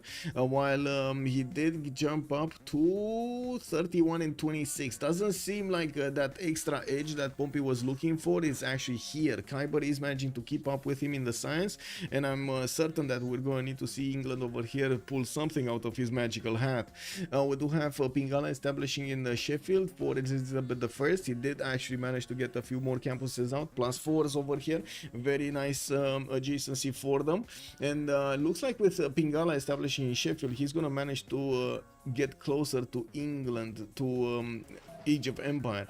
We do have Pingala establishing here in Stoke-upon-Trent in 2 as well, and where he's getting one of those libraries, so maybe he's gonna keep that early lead, not a lot of lead, but early lead. He can get really good. Yeah, is he trying to deny the admirals? I mean, I'm pretty sure he's trying to get an admiral. I don't know if he's trying to deny them, but that is quite a serious effort that he's doing. We already had 1, 2, 3, 4 of them picked up. Whoa, Himerios on Kiber. Next one is, by the way, 305 points. They got all of them. We got Himerios over Himerios on Kiber. We got Lee Ferrickson on Macedon, Zenki on England, and Macedon did get Rajendra Kola. That means means Rajendra Chola actually. That means we do have Sprig without an admiral. This is gonna be a problem, and I'm pretty sure he's aware that he's gonna be in trouble here. We do have Daniel starting to put down encampments, KW, and I do see he's getting another settler going towards the south of Amphipolis to settle the second city of Yuning Yuan. We do need to see when he's gonna get the boats. Well, first of all, he's going currency, feudalism finishing up in one turn, gonna need a few builders to help him get this going, and I'm pretty sure with the ones he has, he's gonna chop others and keep on going, keep the party going. 2 more cities have been settled from Bartsake. He is finally actually gonna get these ones here.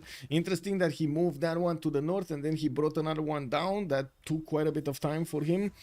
And we do notice that Kiber is keeping a lid on this. He's keeping an eye on what's going on to the east of Delhi. So he's going to be prepared if anything needs to happen here. The galley is going to sound the horn and he's going to know. He's gonna know. We do need to also take a look how the preparation is gonna go through from Kiber and Pompey. They both need to get a lot of pre-builds going for the caravel timing, and well, that's not that far off. You see them going for Batres right now. Yeah. We do have Kiber here also 7 turns out from Batres, while I do see Titiits and Pompey are significantly faster. That is going to be an important advantage that they manage to get if they do have the caravels much faster than Kiber on these seas. Looking at the goal per turn, it's still a bit of a problem here on Freritos de la Vega, while on the other side Fkdn is dropping down to 86. He's not making projects anymore, so well, that is his goal per turn, 86. That's still a lot of gold per turn even without the projects. Sumer seems so OP, 108, 110, yeah, 118 points of production here on Darius. He did manage to get 2, 4, 6 and the 7th city going, and I do notice he's gonna get all of his feudalism builders soon.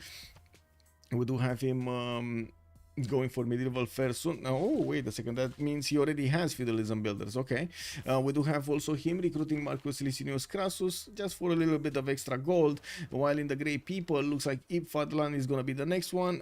India will have the opportunity to recruit it.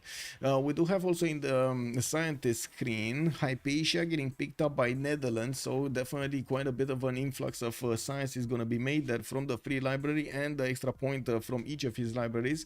We do have Pingala establishing in Groningen, and Titiits is already on 33 science. I would imagine he's gonna jump up really quickly over 40, while his campuses are also gonna get libraries in there. That's gonna be a big science number.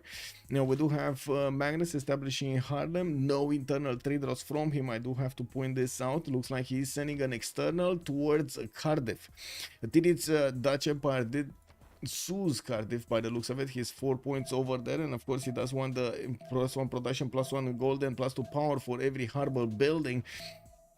At the moment only has the lighthouses to build on, and not even those, a lot of them, right? Only 2 of them. Hey, wait a second, is this gonna be a coastal city? No, it's not. He's just casually not going on the coast over here. Okay, I see. Blackwind, also good evening, sir, and welcome. What is that wonder in Macedonian territory? This Wuling Yuan. It's basically the culture Roraima, right? It's kind of the culture Roraima. Dutch has culture on external, so makes sense. Yes, internal only gives loyalty, KW. Well, it does give the other ones as well, like the production and the food, but you don't get the culture extra. He can really go down. Okay, I did see that. Okay, it's fine. Okay, what do we have? Is Persia ready? Is Persia getting ready? Because I'm pretty sure we're gonna have over here Fkdn starting to get quite a few units out. If I remember correctly, the Basilicoi paid extra bonus works on caravels also, like the science bonus works on caravels also. It's on units, like if you build units you get science. A building unit, okay, unique, again is science equal to the units production cost. Yeah, it's units production cost. It doesn't say land unit, it doesn't say sea unit, it doesn't say air unit, it just says unit. Does he have money in Cardiff? Yes, Kaelin, he does. It's here. Yeah, so he's getting some extra food and production from that as well. Money has been changed by BBG at some point. It got this one on the first promotion, +2 food and +2 production if your cities are trading to the Amani city state. Yeah, Amani externals OP. Is Zero Holy Site India actually a thing? Yes, yes it is. I know there's a stewardship playstyle, but you still get 3 holy sites. I mean, to be honest, we've seen quite a few builds from India, and definitely the no faith build is quite powerful. In this particular case, I'm pretty sure because of his position, he really needed to get the gold for his teammates. Now, you see, even with his full, I would say, expansion over here of so many commercials and working, because he's working internals, he's only making 31 gold per turn, but he does have 80 production with 96 food, and he's starting to chop out galleys on the right side. Looks like Bartsake is actually gonna enter the war. We will see him prepare a military against England, and since England does benefit from Admiral and he does not, that's gonna be an issue for him. We do of course need to see him try to dwindle the amenities of Kiber. That is gonna be a significant problem for Kiber over here to actually withstand the damage to his amenities. Kiber got few gold from Pompey's harbor. Oh, he did. I don't know how he did manage to get in here, but he did get in there. I was thinking, oh my god. Okay, okay, yeah. And we got Pompey getting his boats out. You can see how he's one-turning boats from multiple cities. We're probably gonna see soon Kiber do the same. 2 cities are working, gonna get more traders and the campus. And I do notice Darius did put a sin to the south of his capital, and I do notice he's gonna get another settler. Okay, is this a sin? Is this a sin? Is like he's grabbing territory from England. He's actually getting into the name. Imagine this, guys. You stay in your city and just, you know, you stay in your block, you stay in your home, in your city, whatever you are over there, and some neighbor comes in and says, you know what, your fence needs to be a bit that way, you know, like you see these like 2 meters over here, move the fence because those are mine. Kuwait, 8 cities, huge. 2.5 biggest card is Spain. No one knows, he's right behind them. Yeah, let me actually take a look at the visibility here. So basically at the moment they don't know about Persia. They just know where Persia's galleys came from, but they don't know about this. And taking a look on the other side, on the other vision, we do have Macedon getting discovered, but they don't really know about anything about Sumeria or Spain. Well, it doesn't really seem Sumeria is gonna be interested in getting these units in the southwest in the seas. But when he's gonna discover that, hey, you know what, you actually have a connection in the Persian Gulf, he's probably gonna want to get some units there. Looks like the whole game is in Kiber's hands. Is it though? Is it in Kiber's hands or is it in Netherlands' hands? We do have Netherlands starting to put down his polders here next to the city of Amsterdam. Pretty good, not gonna lie. 5-2-1s everywhere. That's pretty good. We do see also Spriggan started to get a few galleys, but not really going crazy. But neither did Macedon. Macedon right now, after he did finish his Basilico Paints, is starting to get that going. And I really want to check this out. I really want to check this out if he's getting the galleys. How much is a galley? So you get 25 right of the production, and the galley is 65. Okay, so it's like 32.5. Okay, let the polder party begin. Yeah. Okay, so he's getting 8 point something science over here for each of these galleys. In total, he has right now 346. Oh, that's going to be significant if he's starting to one-turn galleys from multiple cities and getting the extra science from it. Pretty good. I don't think he has time from Amphipolis, right, to get one of these encampments. He only got one from Pella and that's it. Okay, Amphipolis is not going to give him the points. New city settled to the south of Amphipolis. Looks like he delayed this, and well, he could have had one extra city, one extra turn. He did say no, it's fine, I can wait. Looking at the goal per turn, it does seem like Fkdn is back on 100, and yes, we do see a lot of goal per turn from his teammates also. While looking at the tech side, we do see Fkdn just jumped up to Butters discovered in 2 turns. Pompey is 2 turns cartography, Kiber 4 turns cartography and getting his civil service.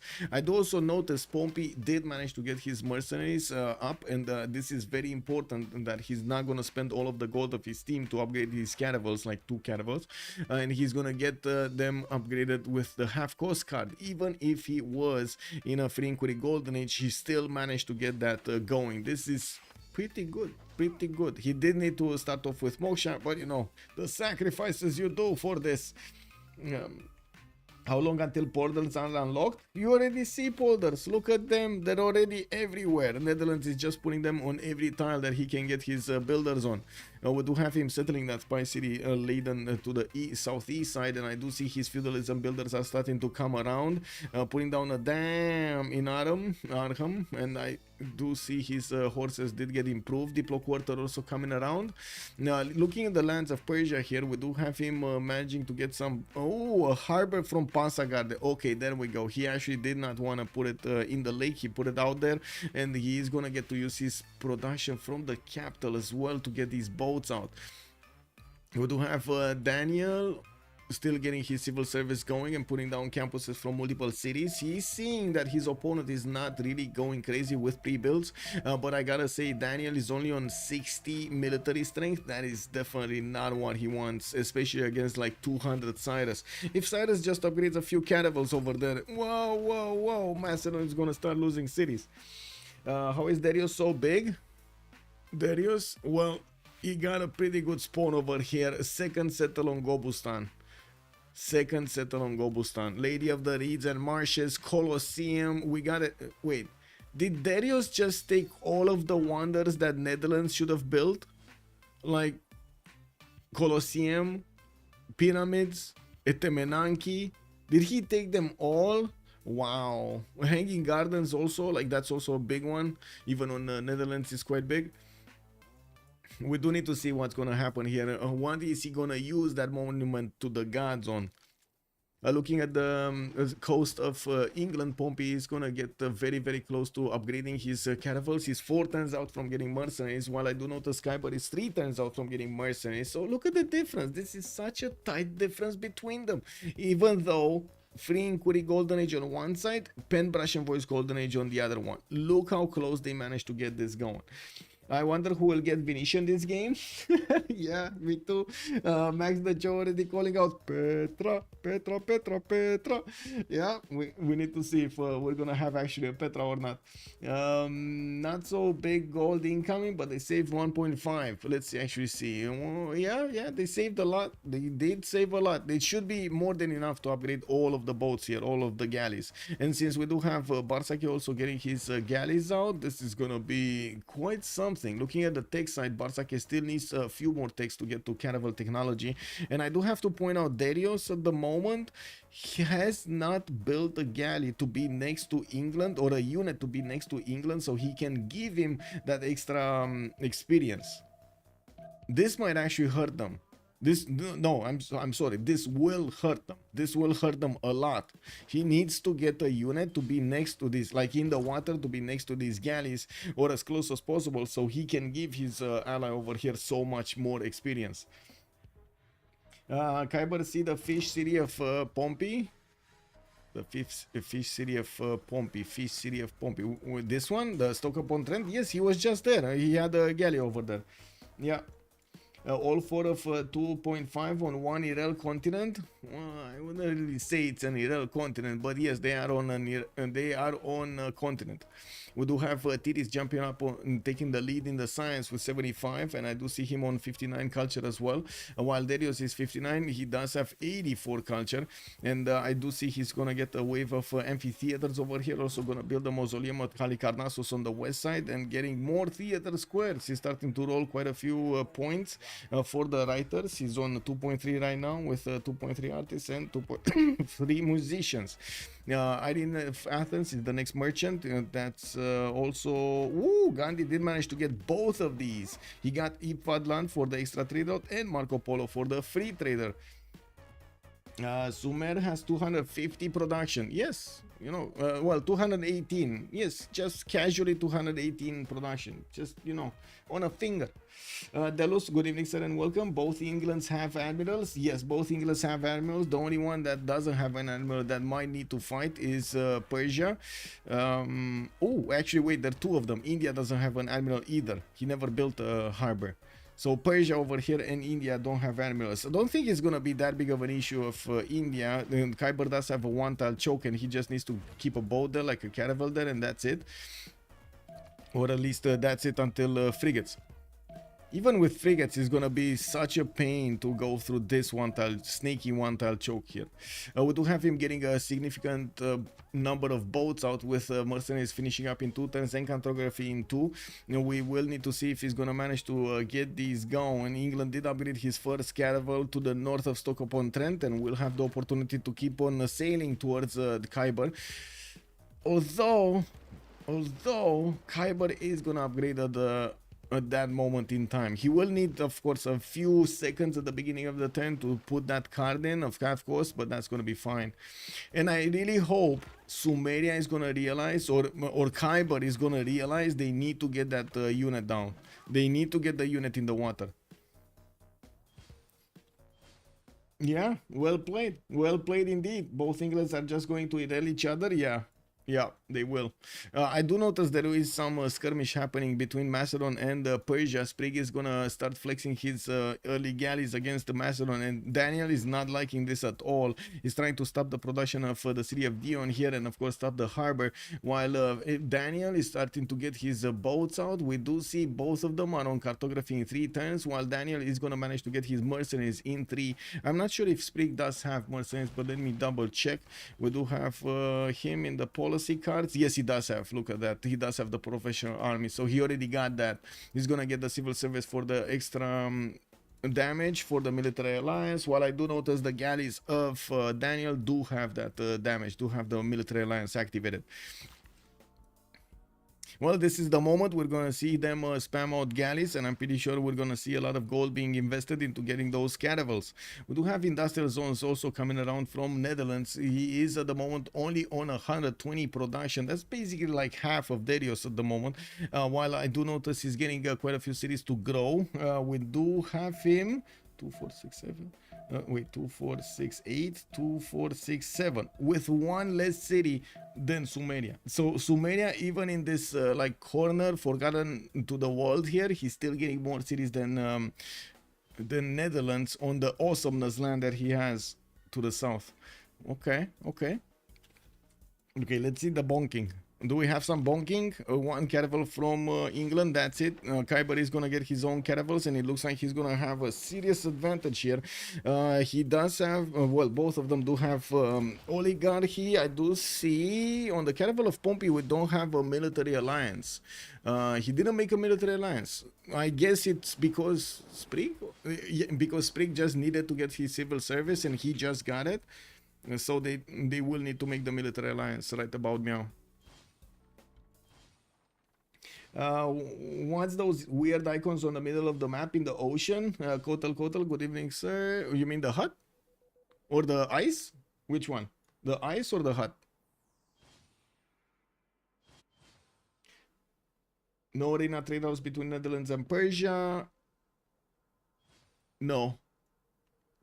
We actually do have traders in the water, but I'm not sure how many of them are actually going towards Persia, because it doesn't give me the readout on the trader. It doesn't tell me its destination.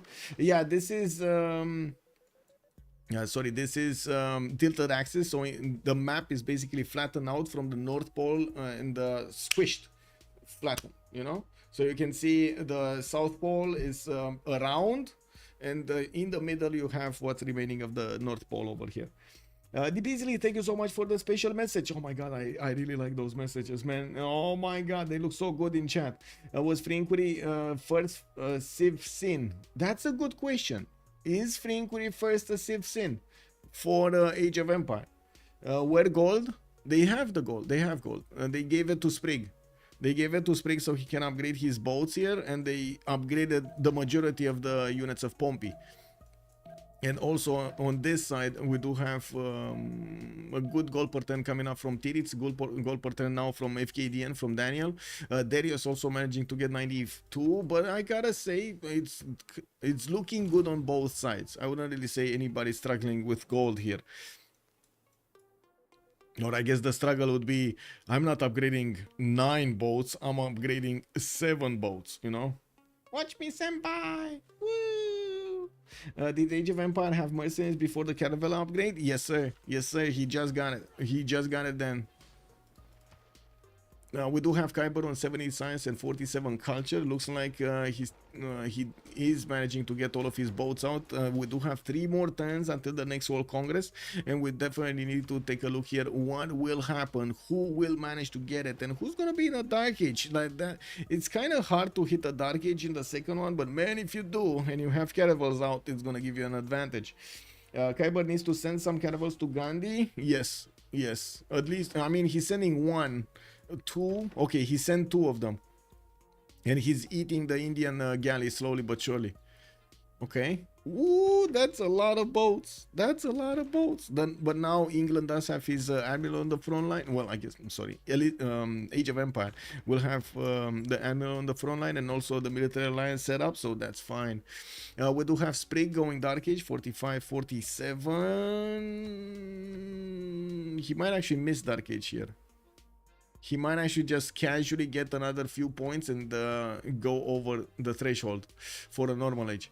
Bartsake is 45-52, and I do notice he's getting bonked by a few caravels from Kiber going into his cities over here. He might actually lose a few cities. Looking at the tech side, he's still on Buttress and going for Divine Right while his boats are bullying. There is another caravel coming on the way to help out with this damage. He doesn't have even the strength of classical units over here in the cities on the coast on the right. Only 20 strength is gonna be like peanuts for these caravels to take out. That's why he's building the walls to slow them down. We do have Titiits also, 60 out of 64, gonna get his Divine Right, gonna get quite a few more points, and I do see him getting industrial zones. That is a +6 here in the capital, a +6. Wow, okay, that's nice. We got Pompey also going dark, 38-40, and it looks like he's trying to stay away from discovering any era score here. It makes sense. You know, we do have him going for his next pre-builds, the Quadrim, so he can get some frigates out of it. This is where the Niter comes in, and the biggest question is, will they have it? Will they have the Niter? At the moment, there's 0 Niter across the map. Nobody's making Niter. I wonder what religion will take India. Did he actually build a holy site though? Did he get a holy site? I don't think he got a holy site. Oh, he does have a holy site in the city of Chennai. Okay. Chennai. Okay. Well, we do need to take a look next. Daniel, 48-49. Looks like he's also trying to hit that Dark Age. 1 point off. Just a Sprig is 1 point off. Okay, that's terrible. We do have him getting a few more galleys. A significant amount of galleys. Just a Sprig is trying to build some. Sprig, I do see him discovering cartography and upgrading. While Daniel is going for his horses. Wait a second. Is Daniel horsing around? Is that what he wants to tell us? He's horsing around over here? Come on, Daniel. Come on, Daniel. You need to upgrade your boats, Daniel. We got also John, Pen-Brush and Voice Golden Age right now with the Golden Age activated, 55-54. Darius is going to have his 74. While I do notice he's discovering military engineering, we do have him on 114 gold and 248 points of production. Wow. Wow. And 1 turning industrial zones. Wow. He will get normal age from cartography. Will he? Oh yeah, he will. Yeah, he will. That's why he's delaying so much, so he doesn't get it. Oh my god. Yeah, that's unfortunate. Is Sprig gonna get the casually a point or not? Let's see next time. Maybe he's gonna get a point and not going to a Dark Age. It's very important for them to get that extra +5 card. On Kiber, we do see that he's also going dark, 43-49, and yes, he's gonna get to bonk against his opponent here, Pompey, which is also going dark, so both of them gonna have the cards. Neither of them are gonna have the advantage. Looks like Kiber can do some more damage to India, to Bartsake, and definitely wants to kill these galleys before they grow, you know, before they actually get the extra meat of the caravel on. Can you show who owns the city-states? Yes, sir. Actually, that we should take a look at all of the city-states here. We got Nalanda with Fez and Geneva for the science city-states. Looks like Johannesburg Darius 227 is going to benefit from it. Cardiff is Titiits. We do have La Venta with Jerusalem also for the religious. John does have La Venta. I do see Lahore and Granada are going to provide some military bonuses. Neither of them got seized. That's about it, basically. That is about it. No gold city-state. Really, no gold city-state. Oh, well. Darius has had enough Era score to get golden for all of his teammates. Yeah.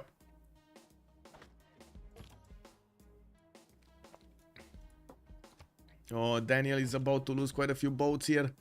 He's getting cartography next turn. When he knows the era is gonna roll over, he really doesn't want to get that how to say it, doesn't get that normal age, and that's gonna be right at the correct moment in time, right? He's gonna get to upgrade these galleys in the city of Dion with enough time to spare. These caravels are actually 2 turns from attacking to the galleys. If you see, they kind of stop their movement on the fish tile here at the line of the fish tile in the Aegean Sea. That's it. Let's take a look at Spain. Spain getting his harbors out, putting down more campuses. We do have John 62 science and 74 culture. He's also on 150 production. But looking at the production screen over here and the numbers between them, it does seem like Freritos de la Vega did manage to get a serious advantage on Spriggan, Bartsake and Titiits, while I do see Daniel and or Kiber over here will need to work a little bit more to get on that level. There is a significant fleet moving out from the lands of Age of Empire, going towards Kiber's main fleet. You do see the semicircle that Kiber did make, so he can actually trap out these English caravels, the Age of Empire caravels, but it might not be enough to hold him down. Yeah, we do have Kiber bonking through the Indian galleys and deleting quite a few of them from the map, while I do notice he's trying to keep away the city of Chennai from actually getting a harbor out.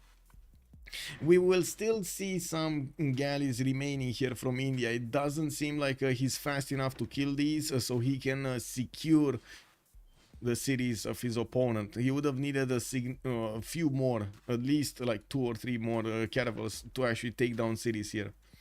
And I'm pretty sure he would have had some, but he didn't know that Pompey is going to be so passive, right? They at any point what can start between these two armies is just a matter of time until some guy on one ship is just gonna throw a rock at the other guy from another ship, and they're gonna be like, oh no you didn't. He's gonna throw a rock back, and then he's gonna hit somebody else, and then it's like in a food fight. Have you ever been in a food fight? Okay, let's see who from chat has ever been in a food fight. There is a money problem on Freritos. Indian religion founded. Did they found it? Okay, let's see. We got 2 religions actually. One on Spain, Zen meditation and stewardship, and Judaism on India, Jesuit education with Defender, and cross-cultural dialogue. Fusion, how are you doing, sir? Andrew, good evening, sir. Your kids hero also, hello there, sir, and welcome.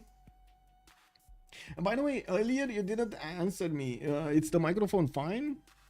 Because I changed a bit the sound, or it should be changed how it sounds. Oh, let me actually ask the big question before we go into the Congress. Can we get 40 likes? We're starting off on 40 likes because I saw 60 likes. Might be a bit too much from the get-go. Okay, let's see. If someone throws food at me, I'm gonna pull out my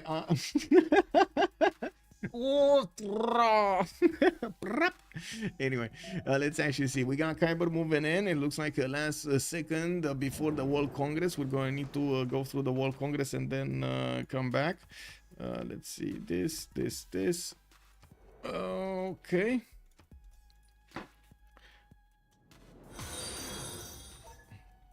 Uchillas has joined the round table. Uchillas, thank you so much for the follow, sir. Merci beaucoup. Merci beaucoup. Okay. Be right back 2 minutes.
go. Back from toilet light on time. Let's go.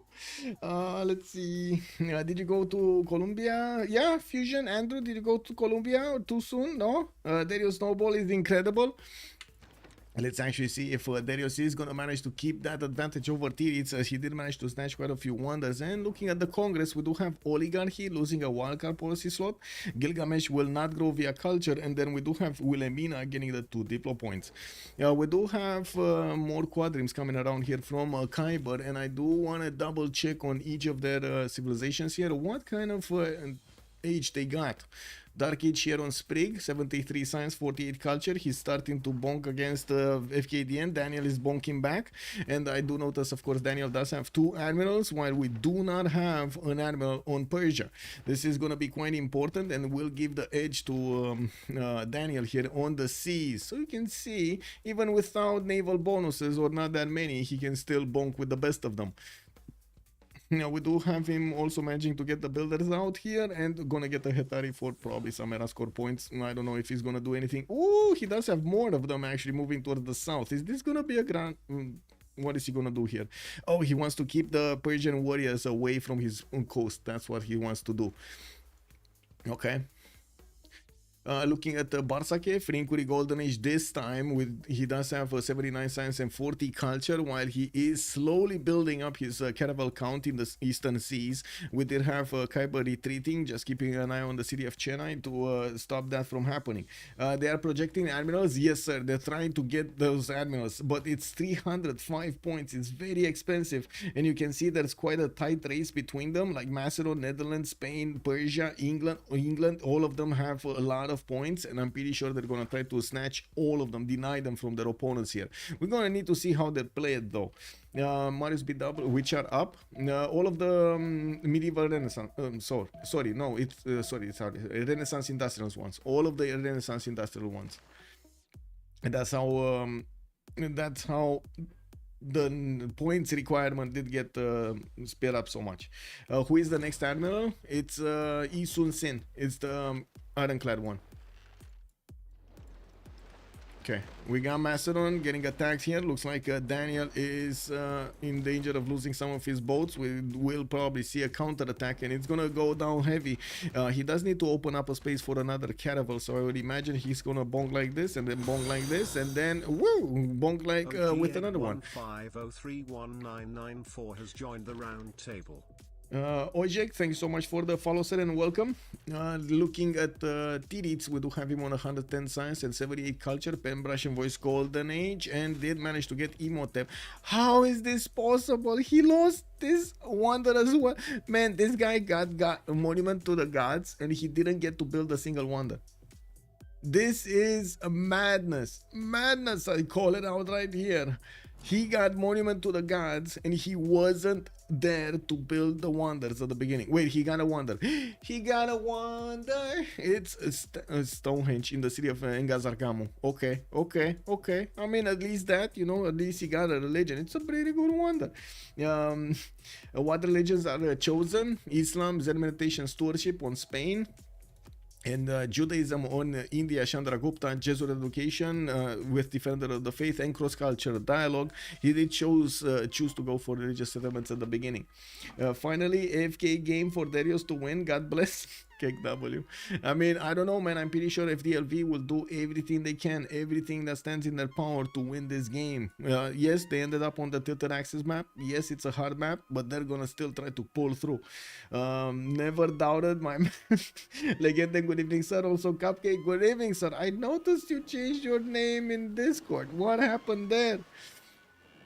Shouldn't you be the cupcake giver or something? Come on, man.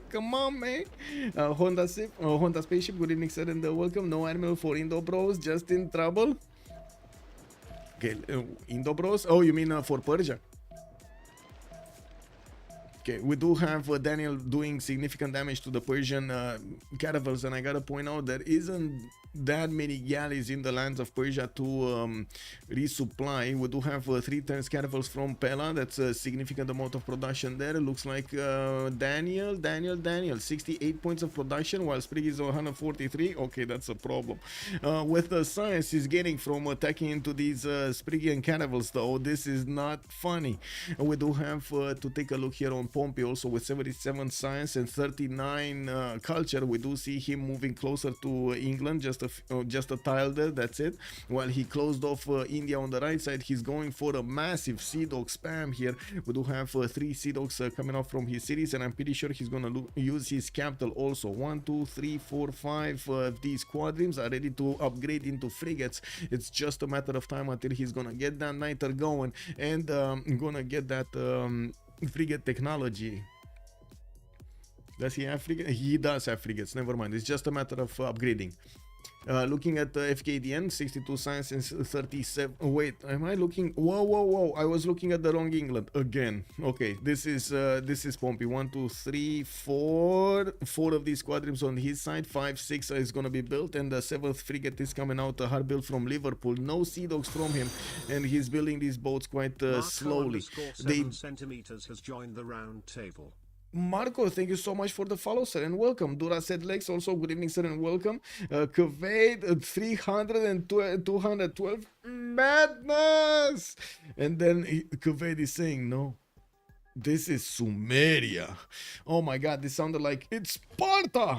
Boom! Get that feet into the chest over there. Pow!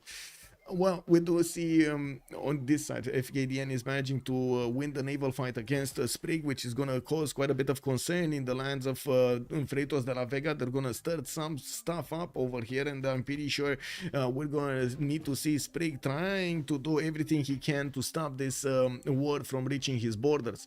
Now, we do have Daniel with a Dark Age, and I'm pretty sure he's working the Dark Age card. Let's actually take a look. Yes, Twilight Valor, Oligarchy Legacy, Campus, Press Gangs to get the extra production there, and bonking with every one of these caravels the Persian fleets. Well, Persia without the admiral, it looks like it's dead meat over here, dead in the water.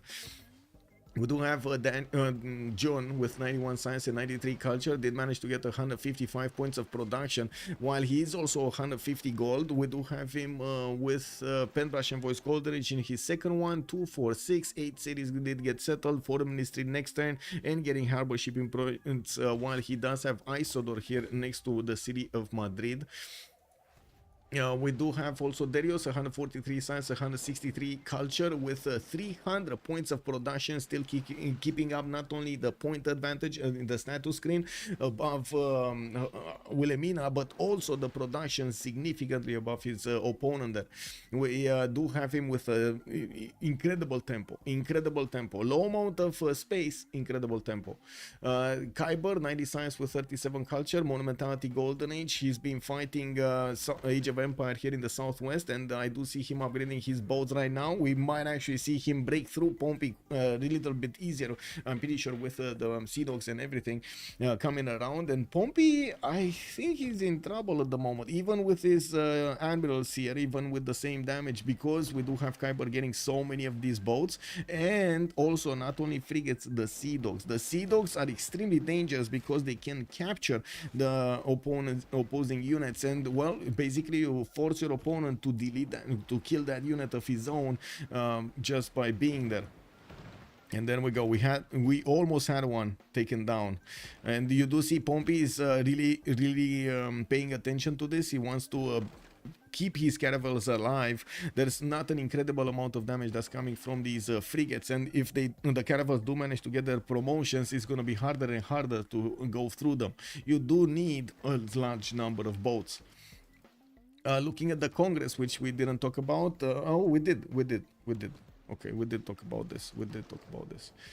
My nose is itchy again. No. As soon as level 1 boat dies, he's gonna insta-die. Yes. You mean as soon as the first ring dies, he's gonna insta-die? Yeah, there we go. Kiber is pushing through, and it looks like he's managing to get that overwhelming frost. Pompey is getting iron working 2 turns exploration, and I do notice his quadrims do have the upgrade button, but he did not upgrade.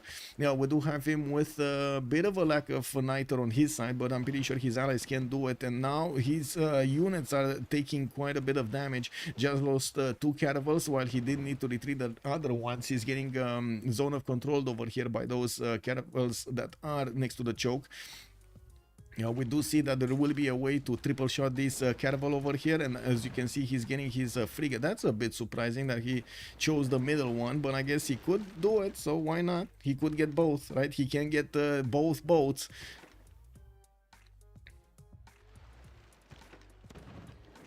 Yeah, there we go. Another one. And another one. And another one. Okay, what's going on here? Looks like Macedon is starting to push towards the Persian defense. We don't have Victor waiting for these boats in the city of Nazca to try to get some extra damage on them. And as you can see, the units of Macedon are managing to do significant damage against Persia. One by one, they're falling and doing the damage needed. We do have a few more galleys just waiting for the upgrades, while he is managing to get a few privateers out. He wants to be able to do the damage even against walls if that comes as a situation. We do have so many low HP caravels here. 1, 2, 3, 4 caravels. These cannot be used to actually attack into Macedon's units directly, and they're going to need to be pushed back into the city of Nazca to try to get some extra heals going. He will need to put them in the city center to get the fastest heal popping, and I do notice he's just using Nazca at the moment, not the city of Sparta. Also has some caravels coming around, but it might be a bit too late. The admiral was missing. That was the problem, the admiral. And I do notice they went again through all of these very quickly. Let's actually see who got what. We got Macedon.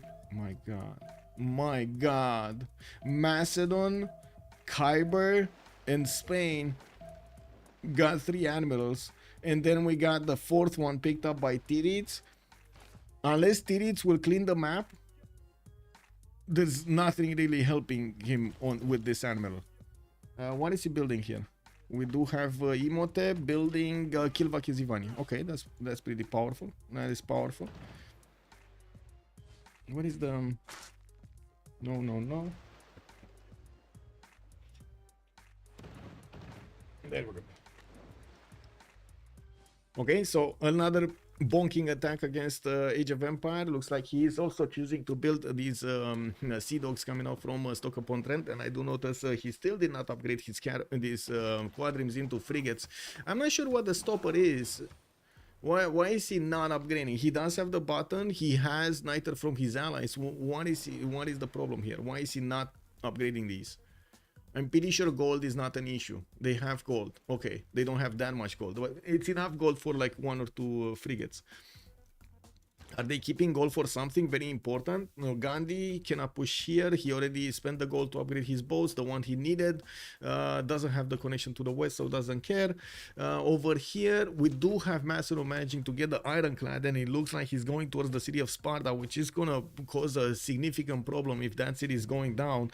We do see also Daniel managing to get his caravel scouting on the right side, and he does ponder if he wants to keep on going or not there. Okay, he's splitting up his forces by the looks of it.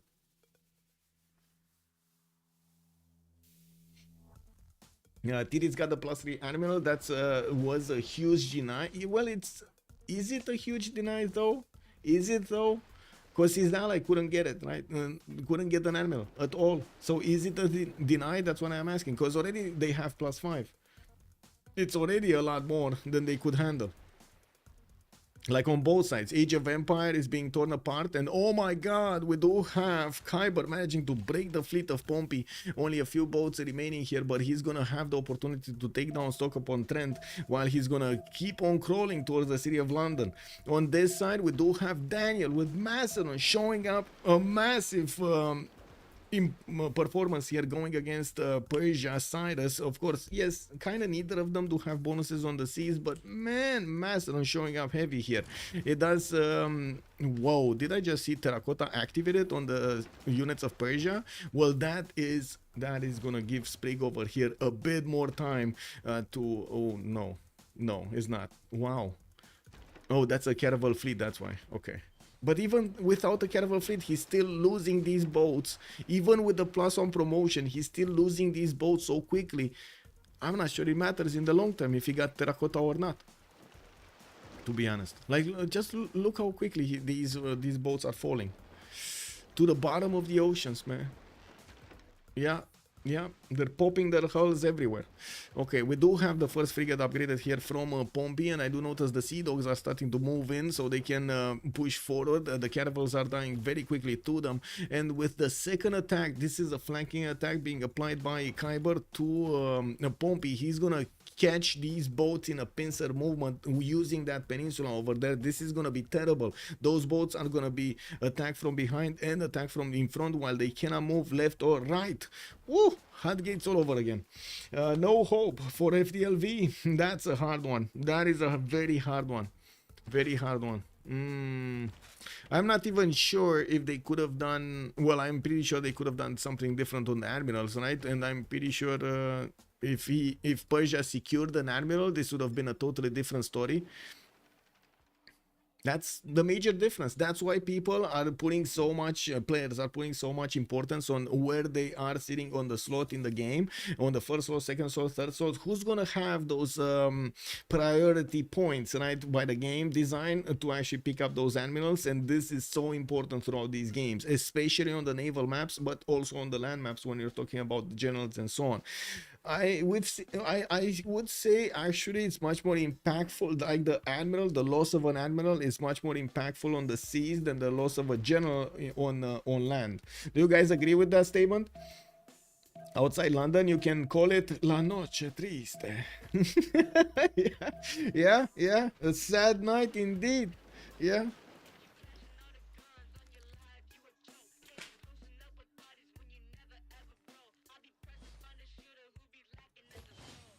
Yeah, we got Kiber. We got Kiber moving in. Stoke-upon-Trent just has a sea dog in there, but it looks like Pompey is gonna try to save his caravel. Oh, couldn't get it. That's a dead caravel if I've ever seen one. Whoa, wait, it's remained alive. It got resurrected on the lands of Kiber. Okay, he got the blue tint color. Well, we do have the ironclad of Macedon showing up to flex his muscles here. The remaining Persian caravels are just I guess breathing their last breaths over here to the west of Nazca. There were a few boats sent to Sparta, so he stops any kind of attack there. And I do notice he stopped the production in Pasargade to pump boats to the Gulf of Oman. He's gonna pillage that harbor and gonna get the gold from it, slowing down his opponent even more from being able to get enough boats to counter this attack. Now, whenever this happens, by the way, there is a solution to this.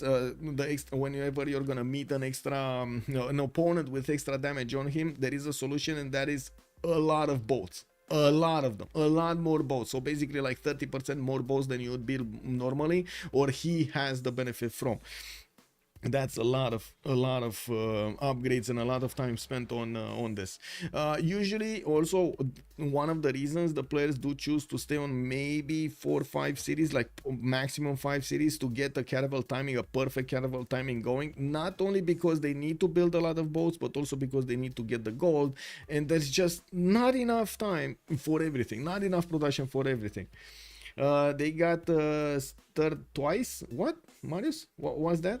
To be fair, Freritos one of the few French teams willing to play naval maps. Whoa, I see. How did second pick get Spain? And I mean, it is what it is. What did they pick up first? What was it? What did they pick up first? Was it Gandhi first? I think it was. Was it Gandhi first? I think it was Gandhi first, right?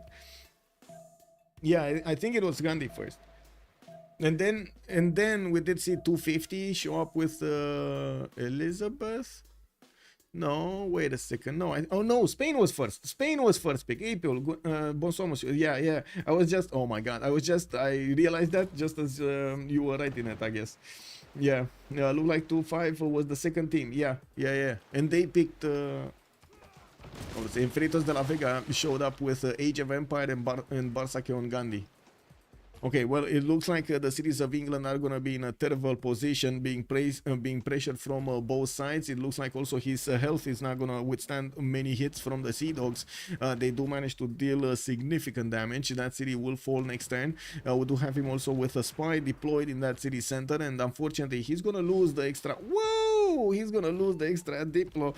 I just noticed another one of the units of England here, of Pompey, is getting recruited by Kiber. Yeah, there'll be world champ again this year. Let's see. Okay, we got also Spain starting to flex his religion in Fkdn's territory. Spriggan still has a few, I guess, a few hits. Yeah, quite a few hits.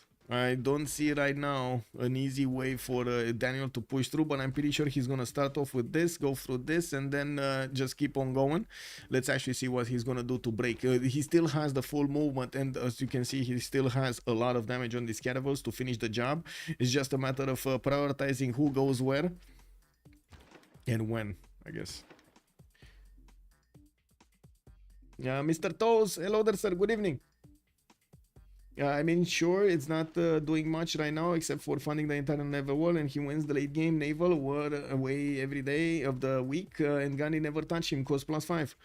Spain? Yes, I was quite surprised about the Gandhi pick myself.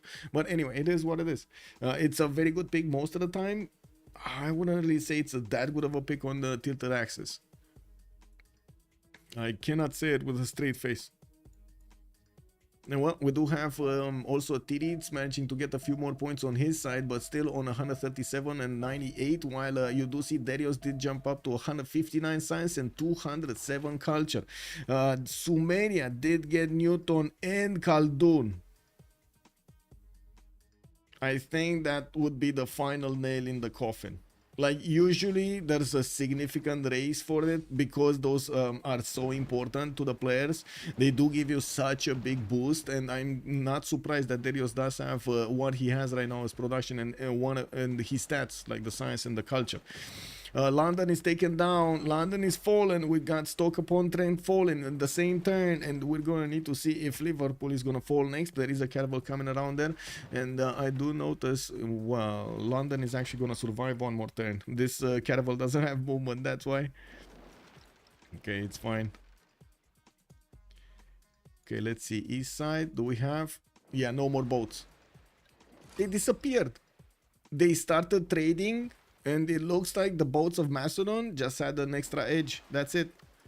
They started trading the boats. They lost a lot of them, and this is what remained of banged up crew of caravels and quite a few privateers just sniffing around with one ironclad. Well, this ironclad is very strong anyway against both caravels and the privateers. You apparently don't know how naval war works. Maybe you haven't played the... Wait. Whoa. Slow down there, big boy. Istapa Stoke on 1 HP. Stoke-upon-Trent. Yeah, it's so low. Wait. What were you referring to? Dura said Lex. Sumer is bigger than Spain, and both naval team did win their war, so I don't know how is Spain a threat. Oh, he was talking in general. Dura said Lex, not in this game in particular. He was talking that in the situation that you have later on in the game, basically Spain going against Gandhi, because they would be the seamers over here. Spain would definitely have the advantage over Gandhi. And yes, naval is a war on gold, and one of the reasons that I don't feel like Gandhi was really the perfect choice here because of this, but I do have to say the extra amenity problems that Gandhi causes might make him sufficiently strong enough and impactful on these games. Do we have any impact? Let's see. -3 amenities. You see the impact? -3 amenities. This is how to say? This is Gandhi. This is why This is Gandhi. Because he has been fighting over here. Can you imagine if Sumeria actually got a unit next to England? How good that would be? How much experience these boats would have had? Wow. I guess that would be the only mistake Sumeria did. With 60 times of free sim, every civ is good indeed. We do have, yes, 284 gold per 10 from John, and yes, he is covering everything. We did just see two cities falling. It looks like Elizabeth I did manage to conquer London and Stoke-upon-Trent. I'm sorry for moving the screen at the wrong time there. Quite an unfortunate Murphy's Law event over there. We do have also Persia down to one boat. He is going to lose the city of Sparta quite quickly, and I do notice there's going to be one bastion to go against Netherlands. Netherlands here, Titiits is still holding strong, 173 science, 112 culture. We do have him actually still a little bit lower than the science of Darius, and well, Titiits is in a pen Russian voice as well as Darius is in a pen Russian voice golden age. We do have more campuses settled down, Statue of Liberty coming around from Darius. They are preparing to full kill an enemy here maybe, so they can actually get the Diplo. That would make it much easier. Titiits did gain the 2 Diplo points. Oh, is that a deny actually? Is he trying to get the deny? Titiits is only on 4, so I guess there will be so many points that could be acquired. A wave of science buildings. A lot of universities are getting built in Netherlands territory, so the science is definitely going to go higher with 275 points of production. Titiits looks strong, but when you look at Darius, 429, ooh, I don't know, man. I don't know about that, man. Incoming gold by chariots in English cities, probably, yeah, probably. They need to get that last city of Sunderland. And we do have India starting to get a few boats on the west side, but it does seem like Kiber is on the road here. He's hunting down every one of these caravels in the water, be it Indian caravels or English caravels.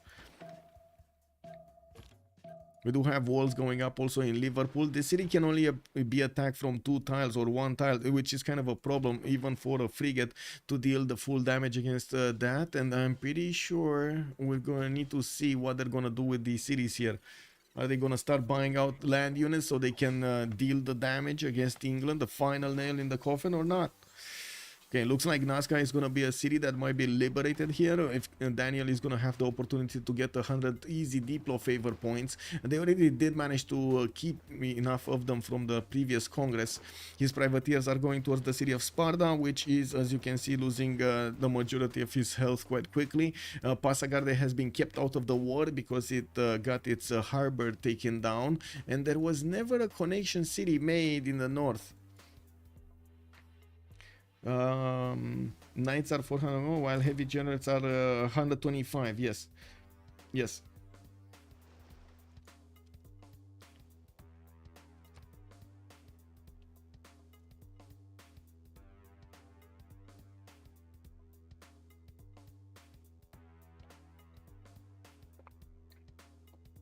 Okay.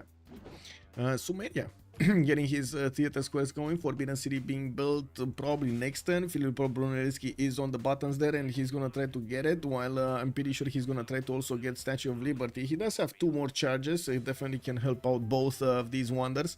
I did not see Statue of Liberty being built here. We did have Kilvakizivoni finished earlier by Titiits, while he's getting more harbors for the extra gold. He's definitely eyeballing the production screen.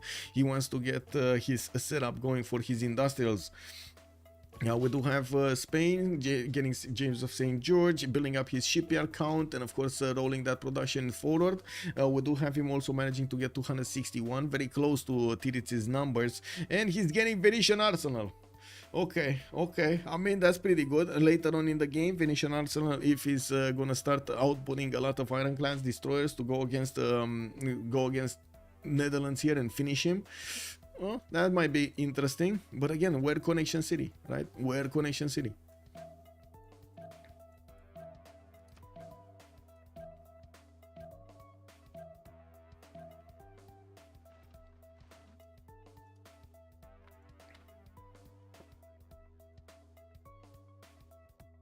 Okay, looks like Liverpool's walls are gonna go up. That's gonna make it tougher and tougher to go through. And I'm pretty sure he's gonna need to put even the frigates close to the city center to first take down the strength.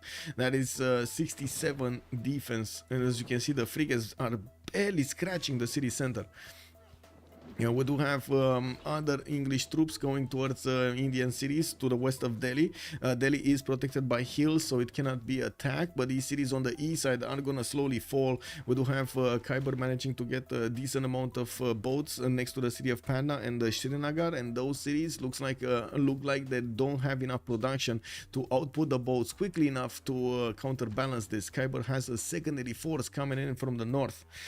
First city, Macedon did take actually 2 cities away from Persia. They took out Sparta and Nazca, liberated Nazca for the Diplo favor points, and as you can see, we do have a significant amount right now on all of the members of Team 250.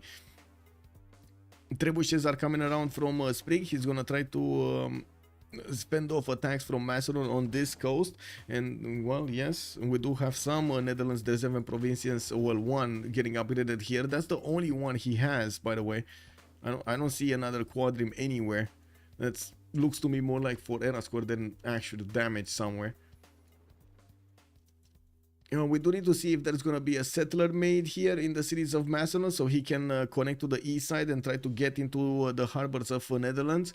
They don't know anything about this east side. We did have Sumeria starting to levy a few units, and he's starting to explore. I do notice he does have a caravel levied from Ayutthaya, and he's moving to the south with it. Gonna find out probably another city-state here somewhere. Okay, we got some heavy chariots coming in also. Might actually want to take Nazca down altogether with 2 tons for Venetian Arsenal. I'm pretty sure Spain is just waiting very anxiously to get that extra bonus going.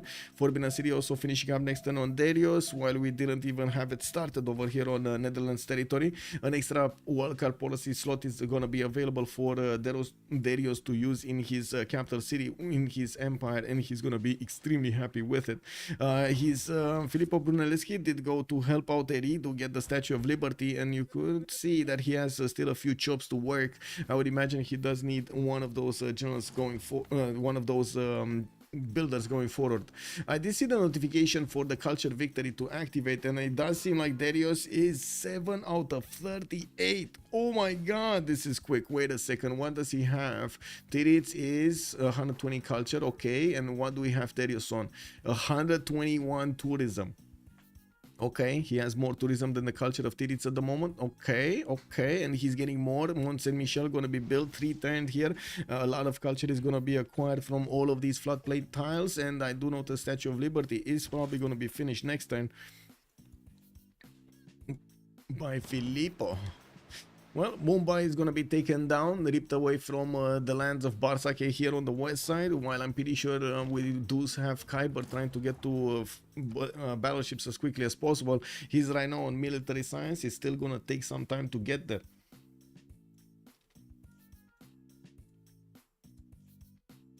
Under is a legend. Where is the CC? We don't know. I mean, maybe they...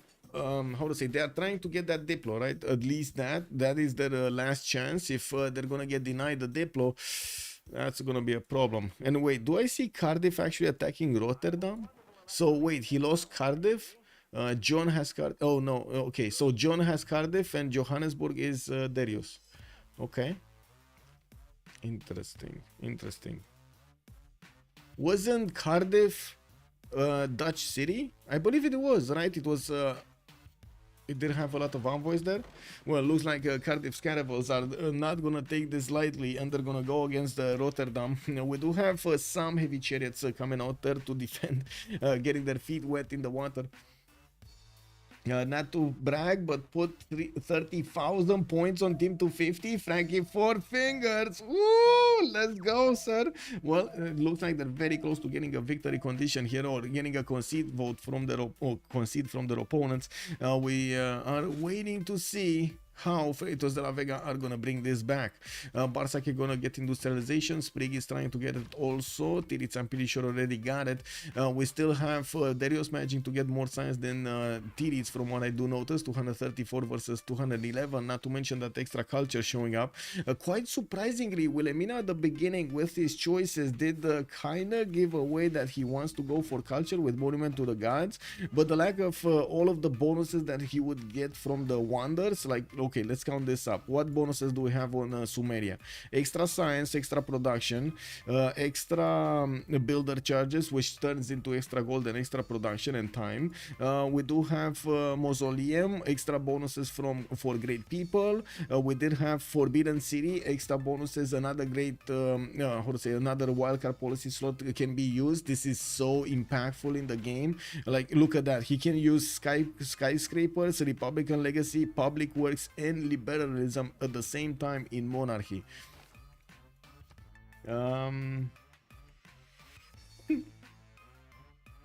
There's Morion over there. Thank you for dropping me from 1A to 1-4, Frankie. Oh, I see. Oh, and the Great Library is going to be built in Nippur. There's so much culture, so much tourism being generated at the beginning from Darius. Okay, do we have any more being done here? No, the caravels just cannot easily attack into that city center, and it looks like Kiber is losing a lot of strength on his frigates. I'm still quite surprised we don't see him baiting out that caravel from the city of Liverpool with one of his frigates and then getting at least 2 shots against that city center. I guess he just wants to play it safe, take it slow.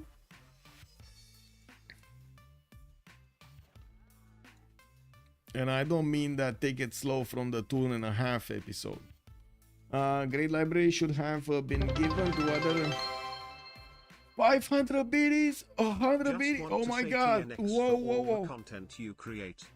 Thank you so much. Hello, sir. Folded hands. Much appreciated, sir. Much appreciated, sir. Great Library and another 100. Oh my god! You guys wanted to start up a hype train? I see how it is. Thank you so much, Moonthread. Okay, and what do we have here? Still no buys for units. It looks like we got Sumeria starting to move in with some archers and the swordsman, and finally he's actually giving the bonus to Kiber to get that extra promotions, extra experience.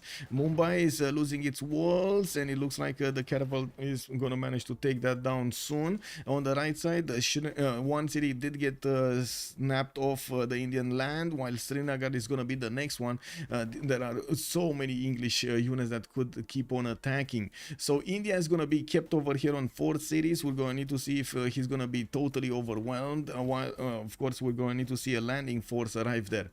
We do have units from Macedon starting to disembark in the lands of Persia. He's managing to get knights right in the face of Spriggan, and they're gonna keep on chewing through his cities, while he does have an array of privateers able to do the damage from the coast.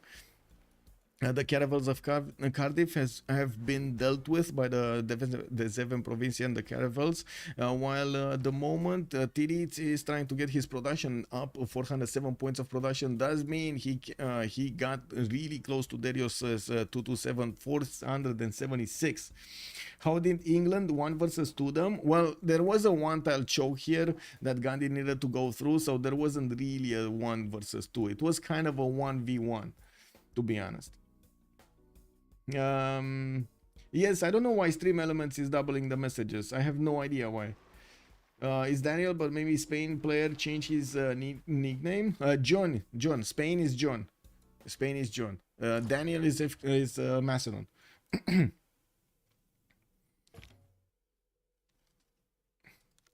Yep. Okay, we're about to enter also the next era. I do notice Titiits is gonna keep his golden age. Pompey is gonna get closer to a heroic age, but I'm not sure if he's actually gonna get it.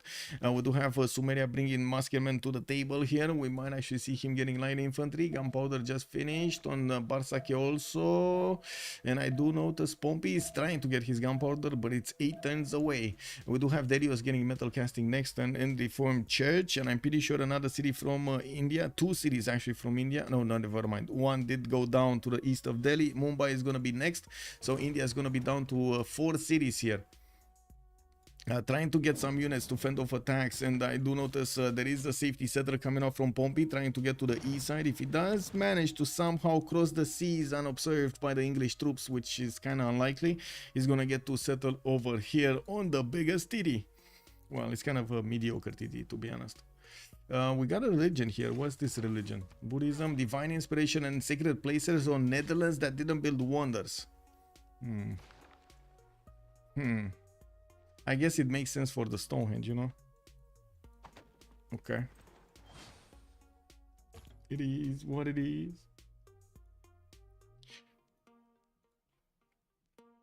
Okay, more heavy chariots being bought.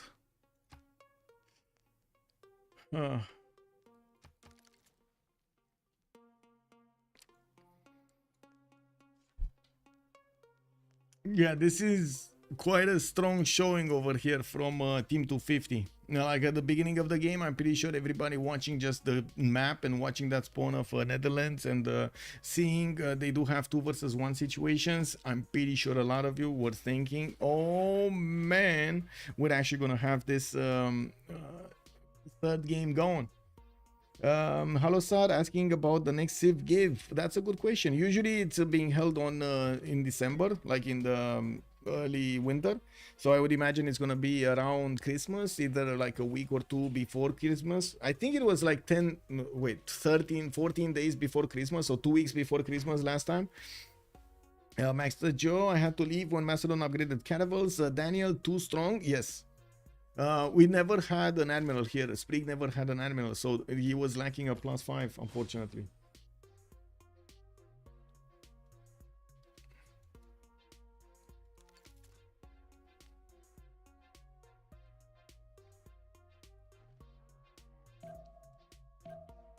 Okay, coal power plants coming up from Titiits. I gotta say his production capability is starting to look quite similar to Sumeria, but Sumeria has invested heavily in getting his tourism going. He also did manage to get so many wonders and quite a few bonuses from them. Statue of Liberty coming in, Oracle also in the south here. He's gonna get a 5 Hue. Oh my god, he's gonna get actually a 5 amenity Hui in the city in the south, not to mention he's gonna get quite a bit of extra culture. And he got Leonardo da Vinci with Mausoleum. Are you for real? Man, he's on fire. He is on fire right now. We got Darius jumping up to 337 culture. And I do notice he's on 165 tourism. Didn't go that high, but he's 9 out of 49 at the moment. Titiits is starting to get a bit more culture. And I'm pretty sure it's gonna take a while until Darius is going to manage to win the culture victory, if he is going to manage to win the culture victory. But we do have a problem. Macedon is here and Daniel is massive. 100 science with 46 culture. Still in a dark age using the +5 card and doing a significant amount of damage to Persia. He might start taking over his inland cities quite quickly, including the capital. And that's a GG right there. Bartsake is calling out. We do have Team 250 managing to get this managing to get this win over here. Wow.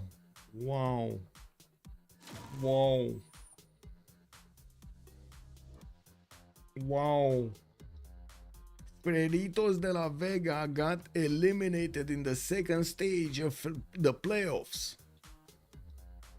Wow. Amazing performance coming up from Team 250 tonight with on the tilted axis map. We did have Daniel showing up for them big, Kiber showing up for them big, and Darius just, I don't know, man, he got everything. The stars aligned, the zodiac was there, and he could get everything he wanted. Unbelievable denies of how many wonders he did, how many wonders he built. Incredible. And I'm still quite surprised the Netherlands didn't actually do a lot better in this scenario. Don't get me wrong, he was still doing good in the good in the stats, but he was still not getting up there to Sumeria's level. Now, a very balanced field that a former champion can go out in the second round of the playoffs. Ooh, Linda's throwing a knife over here. Yeah, I guess we'll It happened. It happened. Team 250 just showed up from nowhere, snatched up the CPL Premier League, and then look at them go in the CWC. Let's actually put on the, amazing technology that, just got invented. So we can actually hear closer, have a direct link with everybody. Give me a second. Yeah, there we go. 2.5 will be a new champion. It can be. It can be. They're showing up big. Okay, let me see the debrief. Switch settings. There we go. Big. Big, big, big.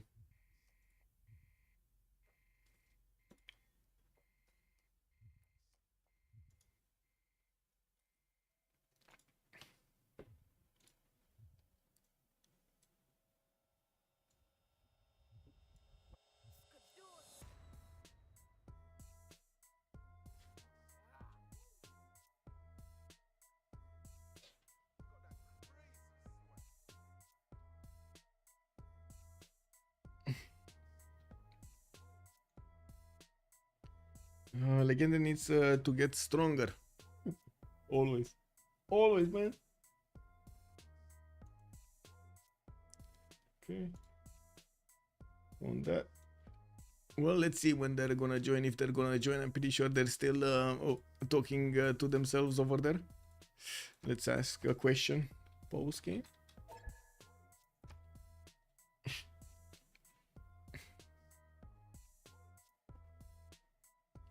Oh man, that was fast, by the way. Kiber immediately reported this. That was so fast. And I think we can check a box here, right? We can actually check a box. There we go. Team 250, 2-1.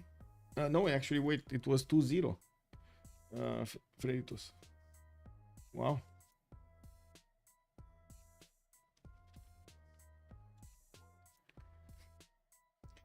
In hindsight, was that a Civ6? I don't think so. GG. GG, well played. Man, Titiits, you had some beautiful land over there. Yeah. Yeah. Team let you down. Yeah, they went they were a bit salty. Why did Bartsake not go naval? With harbors and stuff. Yeah, I don't know. We expected Pompey to hold better than this, but and we knew we had to contest hub from Sumeria at some point, I think. Unluckily. GG. Yeah. What happened to the Persian admiral? Why? The Fkdn one? Yeah. Yeah, I just panicked and I saw the +3 admiral and I didn't check if someone of our team, of their team could take it, and I just clicked. Yeah. It was my mistake.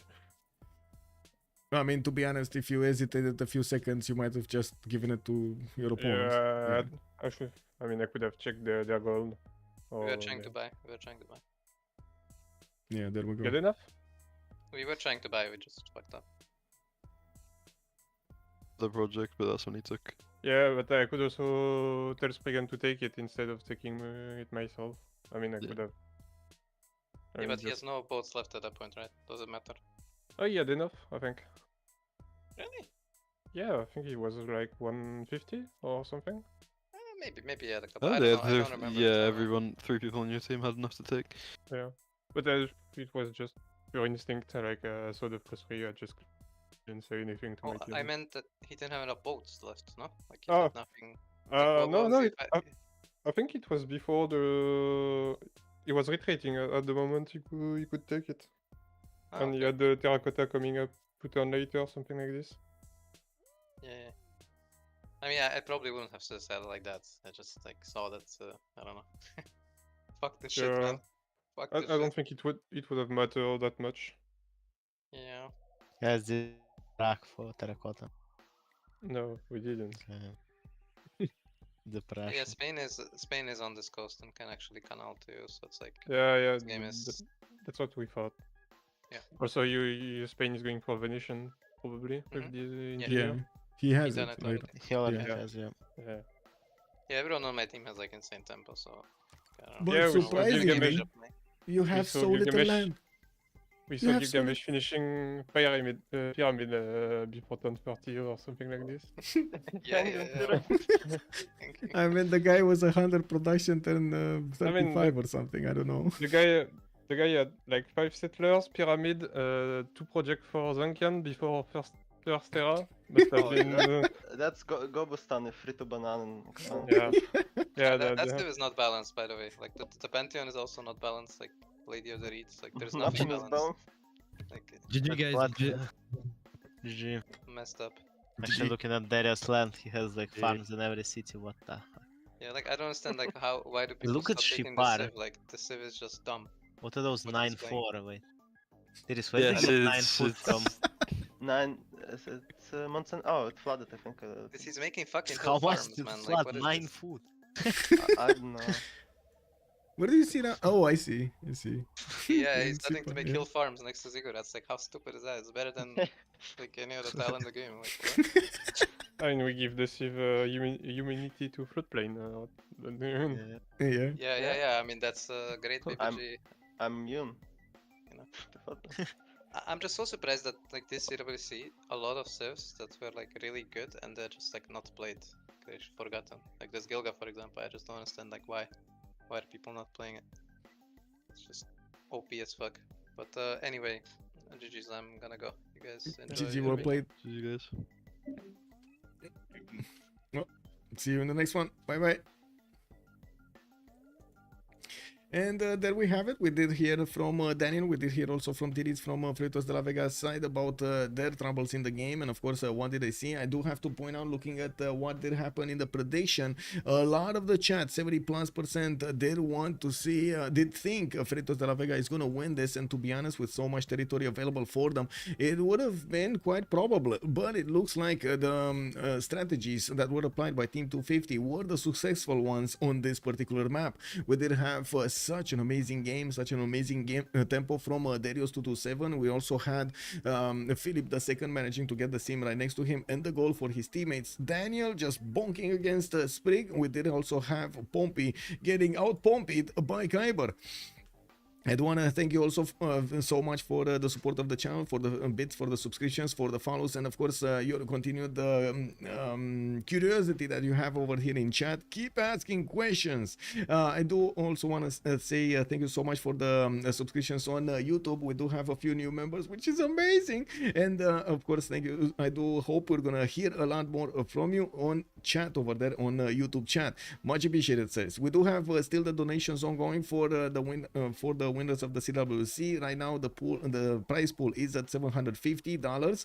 We did get 215 donations, and of course, we did have the 500 initially. So, hoping we're actually gonna get this with your grace and help to more than 1,000 this season. Come on, we got one more month to go, and we're gonna see the finalists of the CWC. And there's already quite a bit of a stir up over here happening in the playoffs.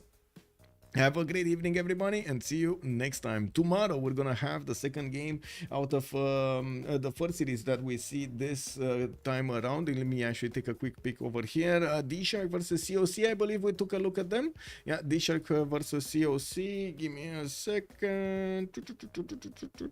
Yep, it's Sunday, tomorrow, 1800 GMT. See you then. Bye-bye-bye.